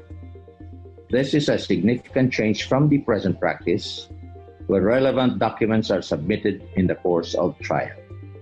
No more reservations, although admission of additional witnesses are allowed for meritorious reasons. Not only will this expedite the court proceedings, but it will lessen the filing of unfounded suits, since only those with sufficient evidence of witnesses attached are to be considered by the court. The rule also expands the scope of verification, as it now includes under oath that the pleading is not filed to harass, cause unnecessary delays, or needlessly increase the cost of litigation, and that it also has evidentiary support. Sections 3 to 5, Rule 7. Court-annexed mediation and judicial dispute resolutions are also incorporated. CAM is done with a non-extendable period of 30 calendar days. If CAM fails, The court will determine if JDR is still necessary. JDR shall be conducted if the judge in the original branch feels that compromise is still possible and the case may be referred to another branch. And if JDR still fails, the case will be returned to the court where the case originated. This again is a modification from the present practice of JDR being conducted by the court where the case was filed and handed on to another court if the JDR fails. Rule 18. Now, emerging trends in law. As we already know, there have been many attempts to amend our rules. However, previous amendments and proposals were put on hold due to subsequent advances in technology and developments in both procedural and substantive laws, as well as international conventions and agreements. And now, the amendments that took effect last May 1, 2020, featured various innovations and the application of modern technologies. One of these is the electronic filing, which may be made in places where the court is electronically equipped, Section 414, Rule 13. But this mode is not allowed generally for initiatory pleadings and initial responsive ones. This is one of notable developments, especially for our lawyers, as the rule now recognizes electronic mail as a way to send and receive court documents. This is also a timely adjustment that can certainly aid our lawyers as we enter the new normal era. Another change that will benefit our practitioners is the amendment on the electronic documentary evidence, Section 4, Rule 130. The rules now allow the presentation of a duplicate of an original unless A, a genuine question is raised as to its authenticity, or B, if it's asked or inequitable to admit the duplicate in lieu of the original. Lawyers can now present photocopies which will be admissible to the same extent as an original, and the burden to show that they are inadmissible is on the opposing party. The revised rules also incorporated the apostille conventions or provisions, Section 9 of Rule 14 and Section 424 of Rule 132. To those who just heard this for the first time, apostille is an international convention among countries that specifies the modalities by which a document issued in one of the signatory countries can be certified for lawful legal purposes in all other signatory countries. The Philippines, for that matter, officially became a party to the official convention on 14th of May, 2019. These are but just many salient of both the revised rules on civil procedure and rules on evidence. With all these amendments and changes, the primordial objective of the judiciary in general is still to serve with fairness and justice. Let us all hope that these revised rules will make us more equipped while working for the cause of the judiciary, the legal profession, and the society. Congratulations to all the members of the committee who drafted the amendments to the rules, and of course to the Supreme Court and to all of us. Good morning. Thank you, Judge de Monteverde. And now, to share with us his insights and experiences as chairperson of the Committee on the Revision of the Rules of Court during the process of amending the 1997 Rules of Civil Procedure and revised Rules on Evidence. It is with utmost pride that we present to everyone the Honorable Diosdado M. Peralta, Chief Justice of the Philippines.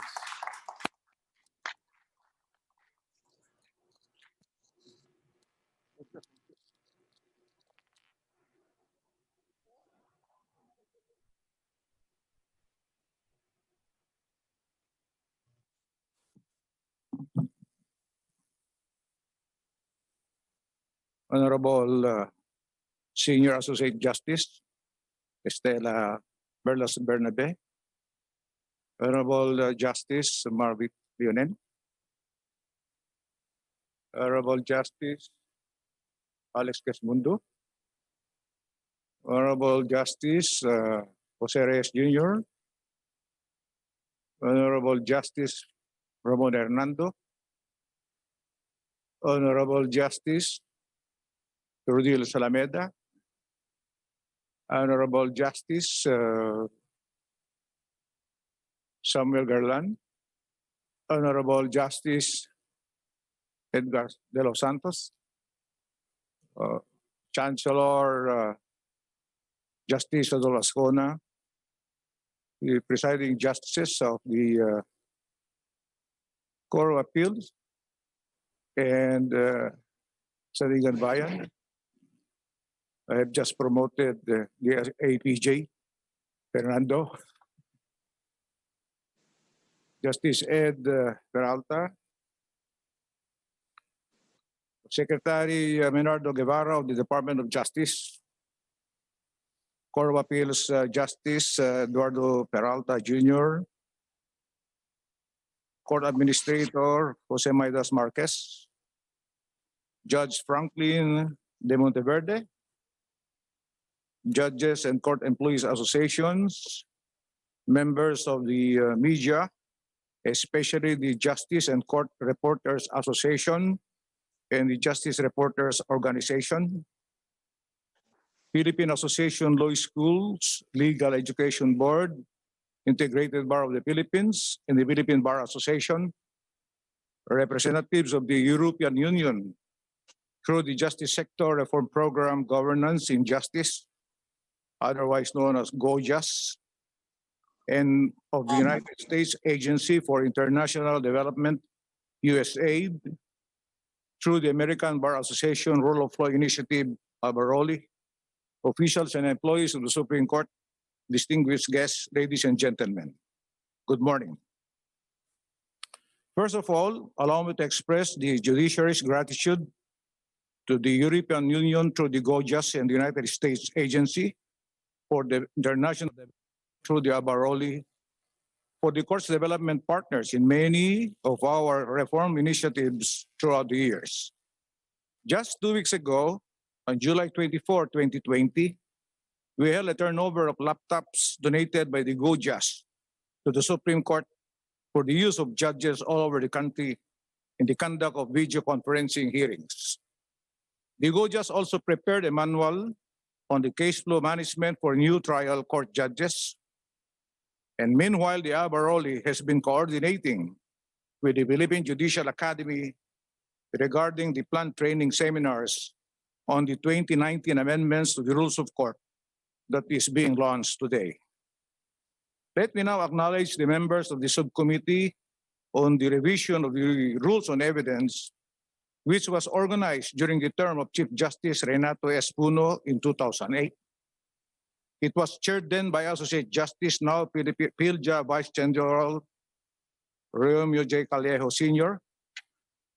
While I was one of its members, I was then the presiding justice of the Sandigan Bayan.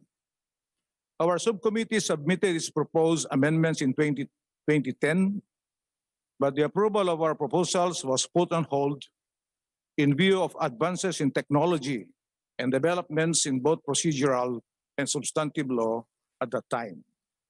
In 2019, during the term of my predecessor, Chief Justice Lucas P. Bersamin, the Committee on the Revision of the Rules of Court, also known as the Mother Rule Committee, was reorganized with yours truly as the working chairperson.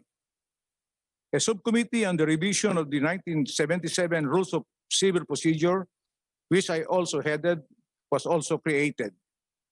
These committees were composed of Supreme Court and Court of Appeals justices, judges, lawyers from the academe, as well as private practitioners who have devoted their time and expertise on the subjects.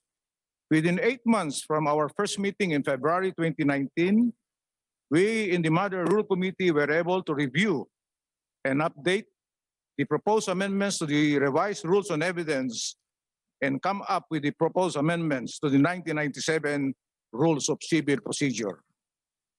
The Supreme Court approved the proposed amendments on October 8 and 15, 2019, respectively. These amendments took effect on May 1, 2020, following their publication. I would also like to thank the various offices of the Supreme Court that I have tapped for today's launch aside from my office, the Office of the Chief Justice, the Philippine Judicial Academy headed by Chancellor Adolf S. Ascuna, the Office of the Court Administrator headed by Court Administrator Jose Maidas Marquez, Public Information Office headed by Assistant Court Administrator Brian K. Posaka, the Program Management Office headed by Attorney Laura Del Rosario, the Office of the Chief Attorney headed by Attorney Maria Victoria Gloresti Guerra, and the Management Information Office headed by Mr. Joselito Enriquez. I would also like to acknowledge Judge Jose Covarrubias III of the Metropolitan Trial Circuit Court or Municipal Trial Circuit Court, Branch 1, Mekawayan, Bulacan, who served as our scriptwriter and collaborated with the PIO for our video presentation in partnership with Dakila, Philippine Collective for Movement Heroism Incorporated. You have done well despite the challenges of working remotely and conducting all the meetings virtually in preparation for today's launch.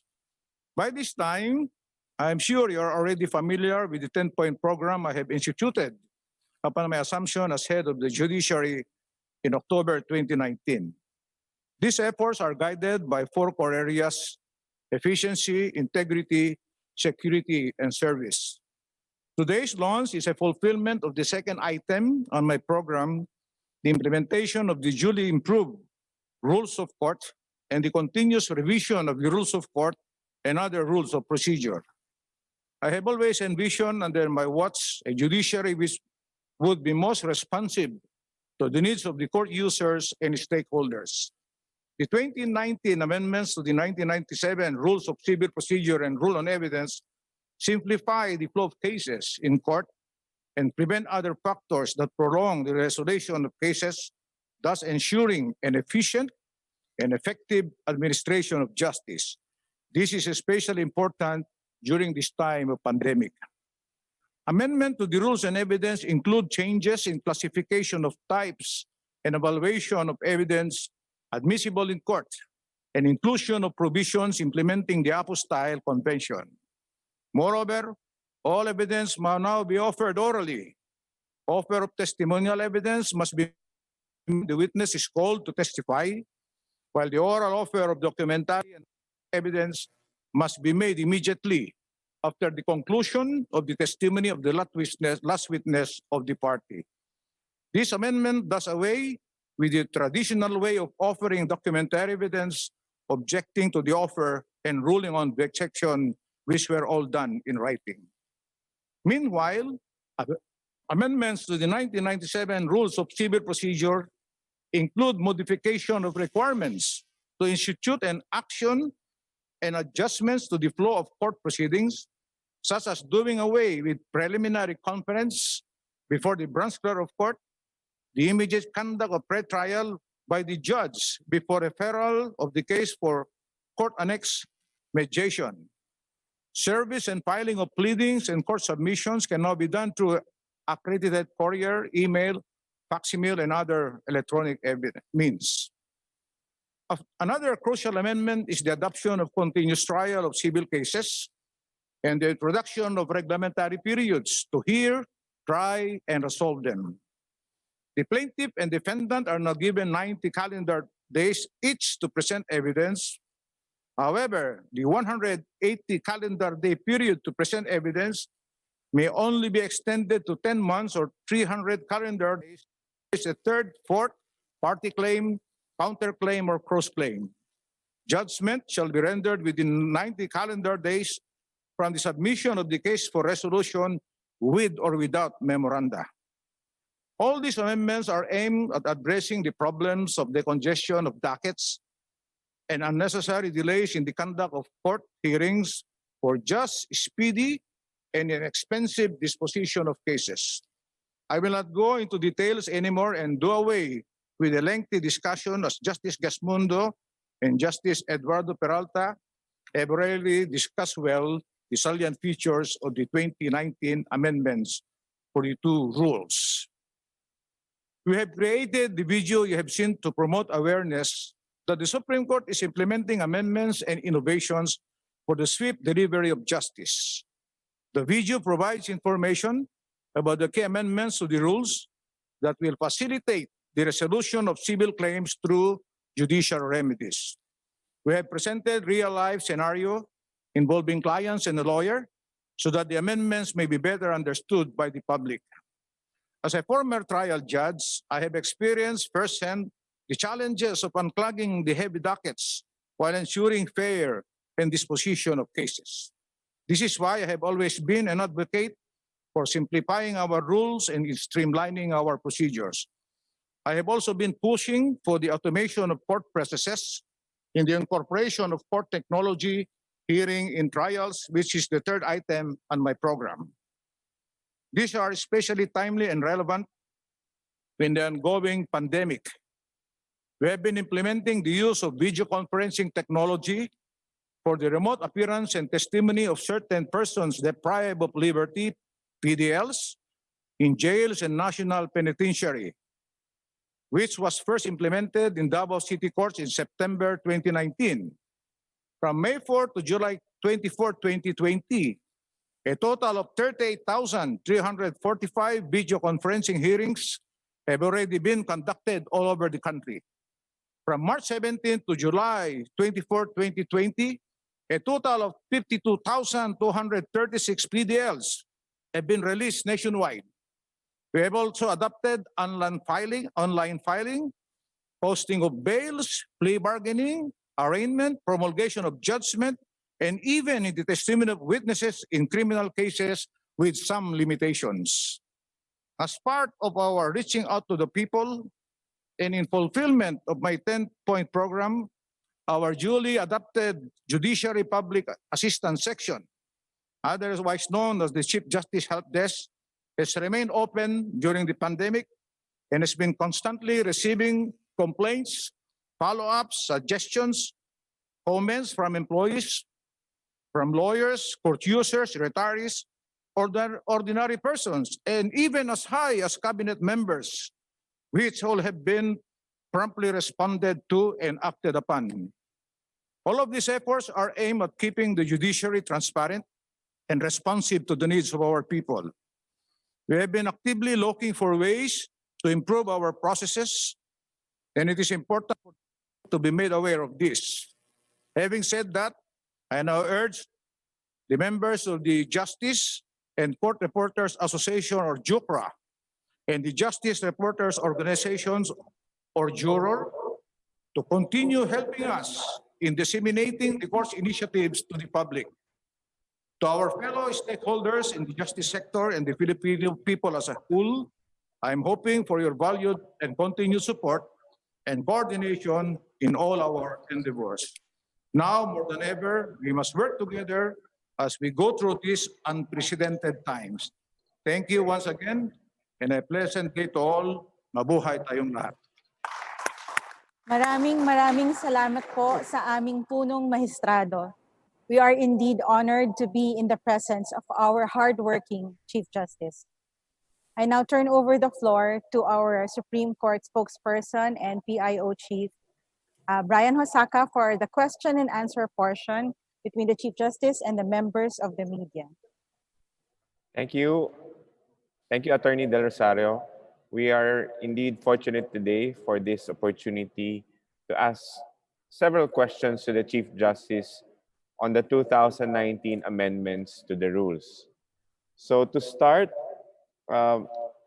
we have a question here from Mr. Bert Mozo of DWIZ. The question is directed to the Chief Justice, and the question is, ano po ang benepisyo ng publiko sa mga pag-amyenda ng 1997 Rules of Civil Procedure at Revised Rules on Evidence ng Supreme Court? Sa take ko, narinig naman ninyo yung explanation ni Justice Alex Gasmundo sa rules of civil procedure at saka yung revised rules on evidence ni Justice Eduardo Peralta, no, na mabilis na ang paglutas ng mga kaso civil sa ating mga first level and second level courts dahilan nga na-simplify na ang rules natin, no. Gusto ko bang dagdagan yung sinabi ni Justice Alex Gasmundo kasi para maintindihan nyo na maigi kung bakit na-shorten yung trial. Ganito po kasi, kung na-amend ang rules sa civil procedure, pag nag-file ka ng complaint sa husgado, ang nangyayari dyan, hindi pinapakialaman ng juez. Ang nangyayari dyan, nagre-rely sa branch clerk of court. Ngayon, active na ang judge ngayon. Ang ginagawa ng judge ngayon, siya na mismo mag-aaral at babasahin yung mga pleadings. Ganon, Yung isa pa, yung under the old rules, ang procedure kasi noon, ang nangyayari, pag nag-file ka ng complaint and all the issues are joined, ibig sabihin, tapos ng answer, wala pang pre-trial, ang ginagawa, inuuna nila yung mediation. Pag dinala mo yung kaso sa mediation, wala pang issues na na-resolve doon . Bibigyan mo ng 30 days ng mediation, tapos meron extension of another 30 days kung hindi nag-areglo. Pagkatapos ng 60 day, at hindi nag-areglo, pupunta po doon sa isang judge, lilipat yung kaso, pupunta yung tinatawag na judicial dispute resolution. Bigyan mo na naman ng 30 days yun to finish. Minsan din, may extension din, 30 days. So kwentahin mo yun, umaabot na ng 90 to 120 days. Kung hindi pa nag-areglo yan, ililipat mo na naman sa ibang judge, doon lamang pre-trial. Ngayon kung i-compute mo lahat yun, kung ilan ang inabot, bago mag-pre-trial, mga aabot ng 120 days. Aabutin nun bago mag-start ng pre-trial. So, ginawa sa rules ngayon, mauna ang pre-trial. Ang purpose ng pre-trial, dapat pagbibigyan yung judge kung ano pa ang issues na i-determine. Kasi yan, sabi ni Justice Alex, kasi very important ito . Pag yung judge, magpa-participate actively at hindi na niya maiwasan talaga magpa-participate na siya kasi ilalagay niya sa pre-trial order kung meron pang issues na i-resolve sa trial o wala nang issues na i-resolve sa trial. Kung wala nang issues i-resolve sa trial, under the rules now, hindi na kailangan mag-motion yung any of the parties para mag-judgment on the pleading or summary judgment. Sa bagong rules ngayon, yung judge na mismo magsasabi, does this case shall not be submitted to a summary judgment or a judgment of the pleadings? Of course, without prejudice, so also isang party. So anong ibig sabihin nun? Ibig sabihin nun, mabilis kasi magpa-participate na actively yung judge . Now, kung meron pang issue, doon lang ilalagay yung kaso sa mediation. 30 days lang yun. Of course, walang extension yan. Tapos kung hindi mag-areglo, babalik din sa husgado ng pinanggalingan at i-determine niya kung kinakailan pa ng judicial dispute resolution if there is a possibility of settlement. Kung wala ng possibility of settlement, dapat tuloy-tuloy na ang trial. Yun ang sinasabi ni Justice Alex, na tuloy-tuloy ang trial, you have to follow yung dates allotted. At isa pa, sabi nila, masyadong maiksi yung 90 days . Yung 90 days sa akin mahaba . Bakit ka mo? Wala nang presentation ng direct testimony ng witness . Ang testimony ng witness yung judicial affidavit na naka-attach sa complaint. Ang mangyayari na lang yan, cross-examination na lang. So malaking tulong din sa stenographer kasi hindi na siya magte-take down ng testimony niya sa direct examination. So doon sa explanation ni Justice Alex Gasmundo, dinagdagan ko lang, yun ang number one na natin, in-achieve natin, papabilis, we will not sacrifice yung hindi pwedeng magkakaroon ng miscarriage kasi kahit na mabilis, kasi yung judge mismo sa pre-trial, inaayos na niya yung kaso sa pre-trial . And he cannot get out from that duty, yung judge, kasi ilalagay na sa order kung meron pang issues. Pangalawa pa yan, inalis namin yung preliminary conference eh. Yung kasi under the old rule, bago ka pumunta sa judge for pre-trial, dadaan ka sa preliminary conference eh. Pagdating sa preliminary conference, ang nagkakandak doon yung branch clerk of court eh.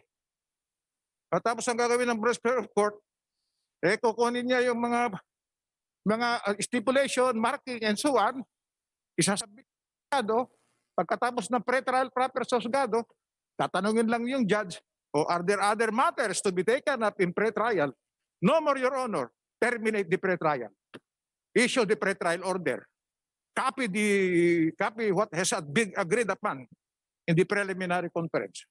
Tapos na, hindi pinag-aralan ng judge. Wala ng preliminary conference. Sabi, paano yung marking? Wala problema sa marking eh. Bakit? Nakatas na lahat yung documents sa affidavit eh. Ay, yung affidavit, documents sa complaint eh. So ano pang problema sa marking? We just adapt. Complaint tip ka, Exhibit A, Exhibit B, Exhibit C. Pagdating sa pre-trial, palitan mo lang Exhibit, lagay mo lang A, B, B, C. Yun din ang iadap mong marking eh. Yun po yun. Ano? Sa rule on evidence naman, mabilis na rin ang rule on evidence eh. Sabi ni Justice Ed, yung sa documentary evidence eh, dinagdagan yun. Hindi na lang documents, pati sounds, video, picture. Ibig sabihin nun, mas madali lang mag-resolve ang judges ng questions of facts eh. Kasi in-expand yung admissibility of several pieces of evidence eh. Kaya kung meron kang issue, sinota unbelievable, sinong ganyan, nandiyan na lahat yung rules on evidence para yung judges will have a easier time of resolving questions of fact, what are admissible and not admissible. Of course, nandiyan din yung sinabi ko na kanina, na speedy trial din, pero wala na yung, Your Honor, please, may I request for 10 days to submit merit and offer of exhibit. Wala na po yun. Pagkatapos na mag-testigo yung witness, immediately after the testimony of your witness, i-offer mo na yung exhibit mo agad. Wala yung 10 days for the plaintiff to submit his written offer, furnishing copy to the defendant who is given an equal period of 10 days. Wala na yun. Aabot yun yung dating system yan. Aabot ng isang buwan o 2 buwan bago makapag-submit eh. I-resolve pa ng judge, abutin ng 2 buwan, i-resolve niya. 3 document lang naka-offer. Ngayon, mas mabilis na. Yung other question, I hope Mr. Moso satisfied ka sa answer kasi kung sagutin ko lahat, mas mahaba pa eh. So, sa tingin ko satisfied ka na. Yes, Chief. There's 3 more questions. There's one from Isa Umali of DZBB.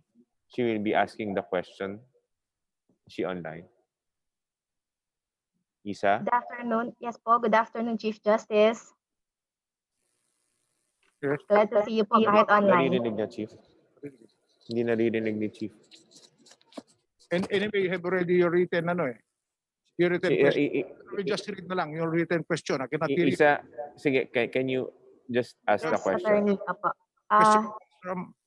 The question comes Attorney Osaka, here po yung question. Yes. With the amendments po ng 1997 Rules of Civil Procedure and to the revised Rules of Evidence, very timely po kasi may COVID-19 pandemic. But my question po, nakahanda na po ba or naka-adjust na yung lahat ng mga korte sa bansa sa mga nasabing amendments, noting the COVID-19 pandemic, issues sa internet connection and other technological issues, maging po sa logistics or budget ng judiciary? Thank you po. Okay.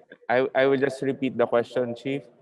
Sabi ni Isa po from DZWB, with the amendments to the 1997 Rules of Civil Procedure and taking into consideration technological advances, handa na po ba ang lahat ng mga korte sa bansa, noting ang problem sa pandemic, issues sa internet connections, and logistics or budget factors?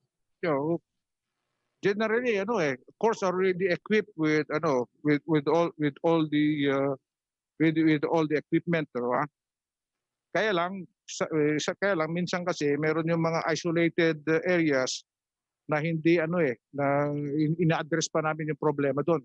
Alam mo naman yung internet natin hindi pa naman advanced as other countries, but generally equipped na equip na lahat ng mga husgado natin. How we wish na covered na lahat ang isolated areas so that we can reach them, so that they can we can also use our technology for them, no? So yun po ang sagot natin, no? Generally, course already equipped, except in those areas, yung mga isolated areas. All right. Okay, Isa. Thank you for your question. Our third question is from Benjamin Pulta of the Philippine News Agency. Ben? Hello. Good morning, sir. Good morning, Chief Justice. Good morning, Attorney Saka. Sir, I sent you the message. Kung hindi maririnig ni Chief, I sent you a chat message for the question. Pero I'll read it anyway. I'll read it anyways. Sir, interested lang ako sa minor detail dun sa revisions in connection with the changing of the language of the rules to acknowledge the masculine and feminine gender. Parang first time ba to? Kasi from his, naging his and her na ngayon, ano? So yung ano nyo lang, sir, yung thoughts nyo regarding this, is it a trend in society, or is this the first time na nangyayari ata to sa rules, di ba? Parang ganyan. Narinig na, Chief. Basically, yung tanong po ni Ben is on the yung gender amendments, yung mga his, her, first time.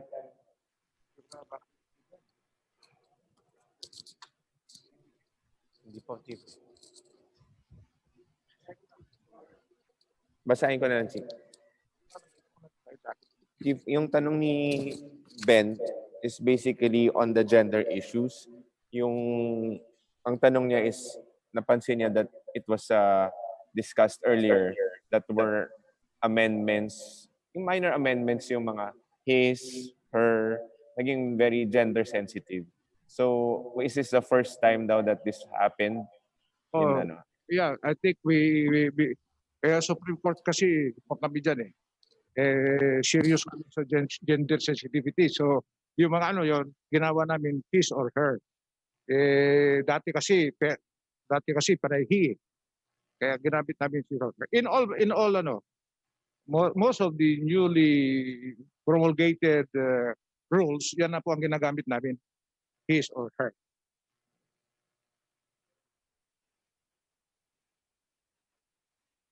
Ben? What, is that your question? Si Ben, basahin ko na lang, meron pa siyang tanong dito. Yes, Chief, there's another question coming from Ben. How prevalent?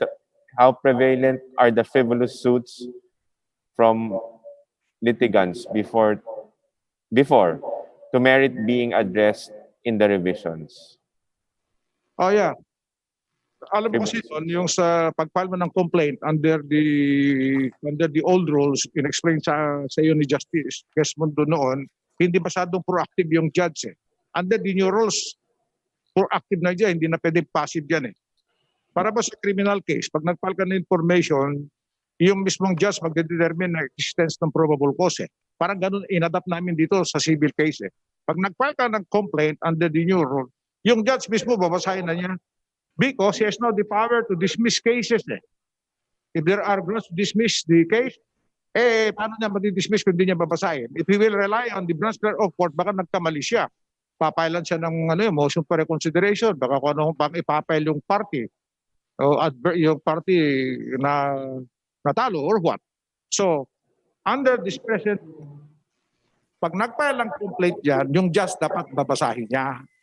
Because there is no use of proceeding to a pre-trial or requiring the party to file an answer when in fact the case should have been dismissed as early as the filing of the complaint. Kinakailangan na ngayon magkakaroon siya ng preliminary assessment Dati wala yun Alam mo yung dati under the rules, ang nagpapaset parang nagpapaset ng pre-trial yung party Ngayon, iniba na namin ngayon. Yung husgado mismo mag-set ng pre-trial pag nakaserve na yung parties. So, kung frivolous yan, yung suit, ngayon, didismissin yan without prejudice to citing the lawyer or even the party for contempt of court. Pwede po yun.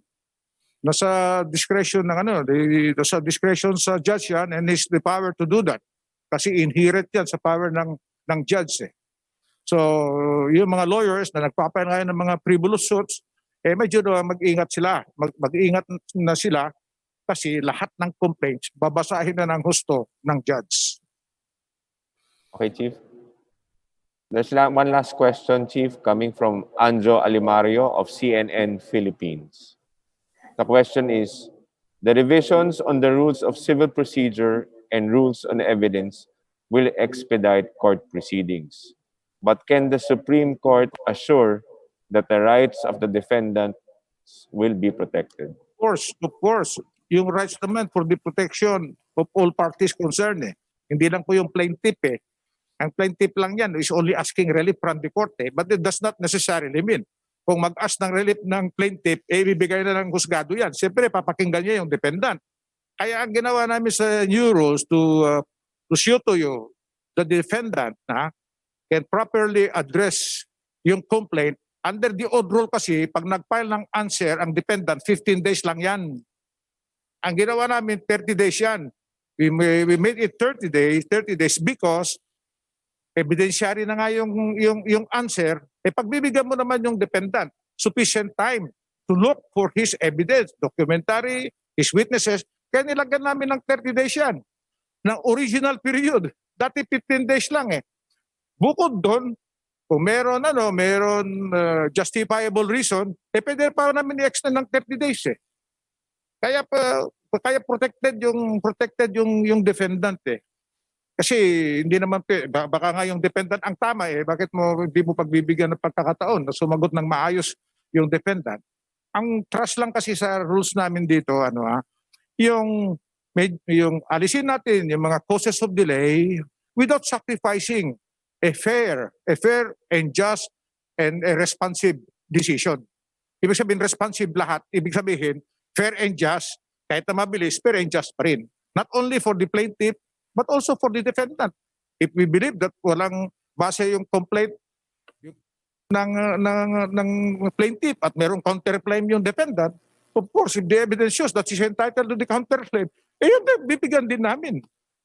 Ganon yun The only purpose, as I said, is these rules have been here for so many years Sabi nga ni Court Art Midas, 1964 pa yung civil procedure But we have been talking a lot of, lahat nagko-complain ng tao, delay ganito, delay ng ganito. So what are the causes of delay?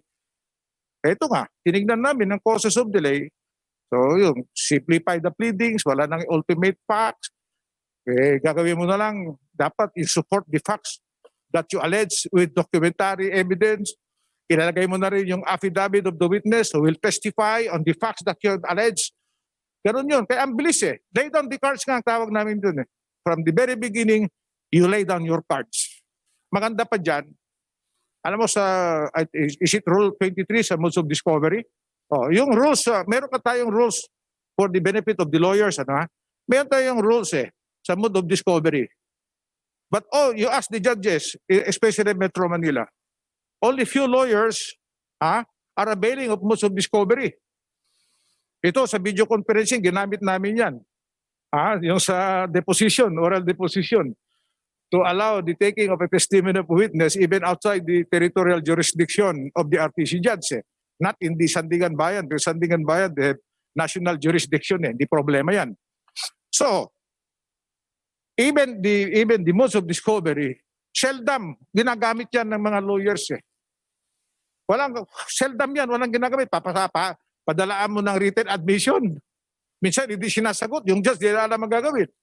Pag oral deposition, complain siya, ganito, sino magbabayad ng pamasahe ko, and so on, and so on. Sino bang available na judge yan?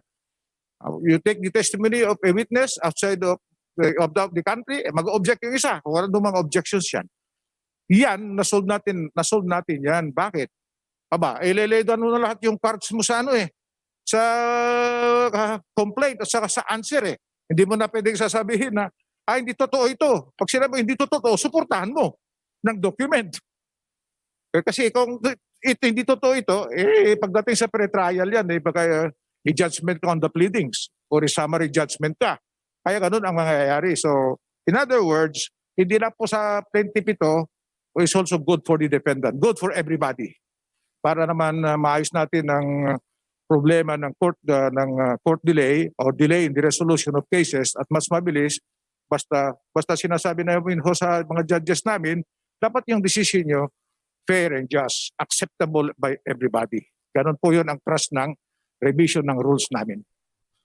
So wala na po. Thank you very much. Mga tanong nyo, thank you very much. Yung mga reporters, please help us disseminate our programs. Thank you. Meron pa, Chief. Thank you very much, Chief Justice. We wish to thank again the members of the media for a very fruitful discussion. And now, to formally present to the court the publications of the 2019 amendments to the 1997 Rules of Civil Procedure and the 2019 amendments to the 1989 Revised Rules on Evidence prepared by the Philippine Judicial Academy, or PhilJA.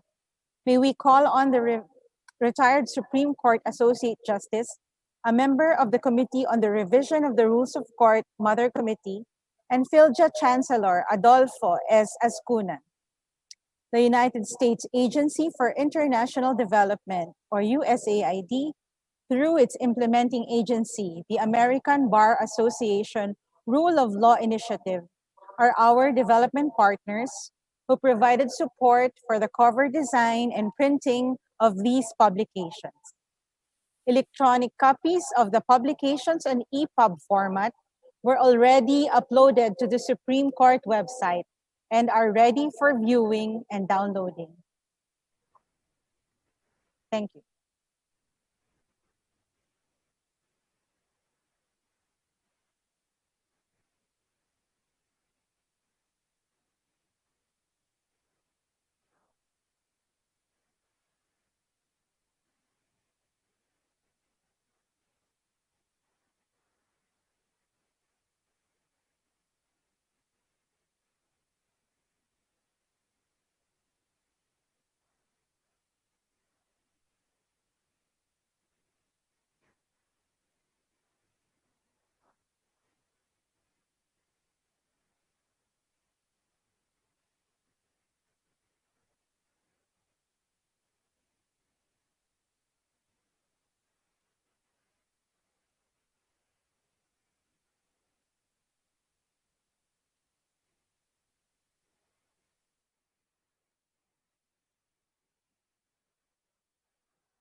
Thank you.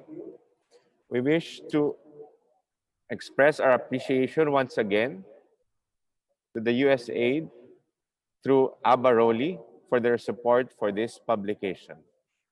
Before we end, we wish to thank again everybody who made this media launch possible, starting with the member offices of the organizing group, the Office of the Chief Justice, the Office of the Court Administrator, the Public Information Office, the Office of the Chief Attorney, the Program Management Office, the Management Information Systems Office, the Philippine Judicial Academy, and the offices that provided tremendous support to us, the Supreme Court Fiscal Management and Budget Office, and the Supreme Court Office of Administrative Services.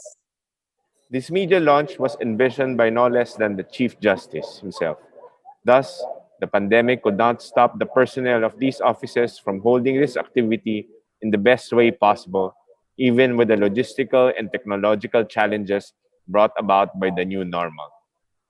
We would also like to once again thank our development partners, the European Union through GoJust and USAID through Abaroli, for their continuous cooperation and support to the reform initiatives of the judiciary. To everyone who graced this event here at the Supreme Court and Banc Session Hall and virtually through live stream, thank you very much and a pleasant day to all. Stay safe, take care, mabuhay. Mabuhay.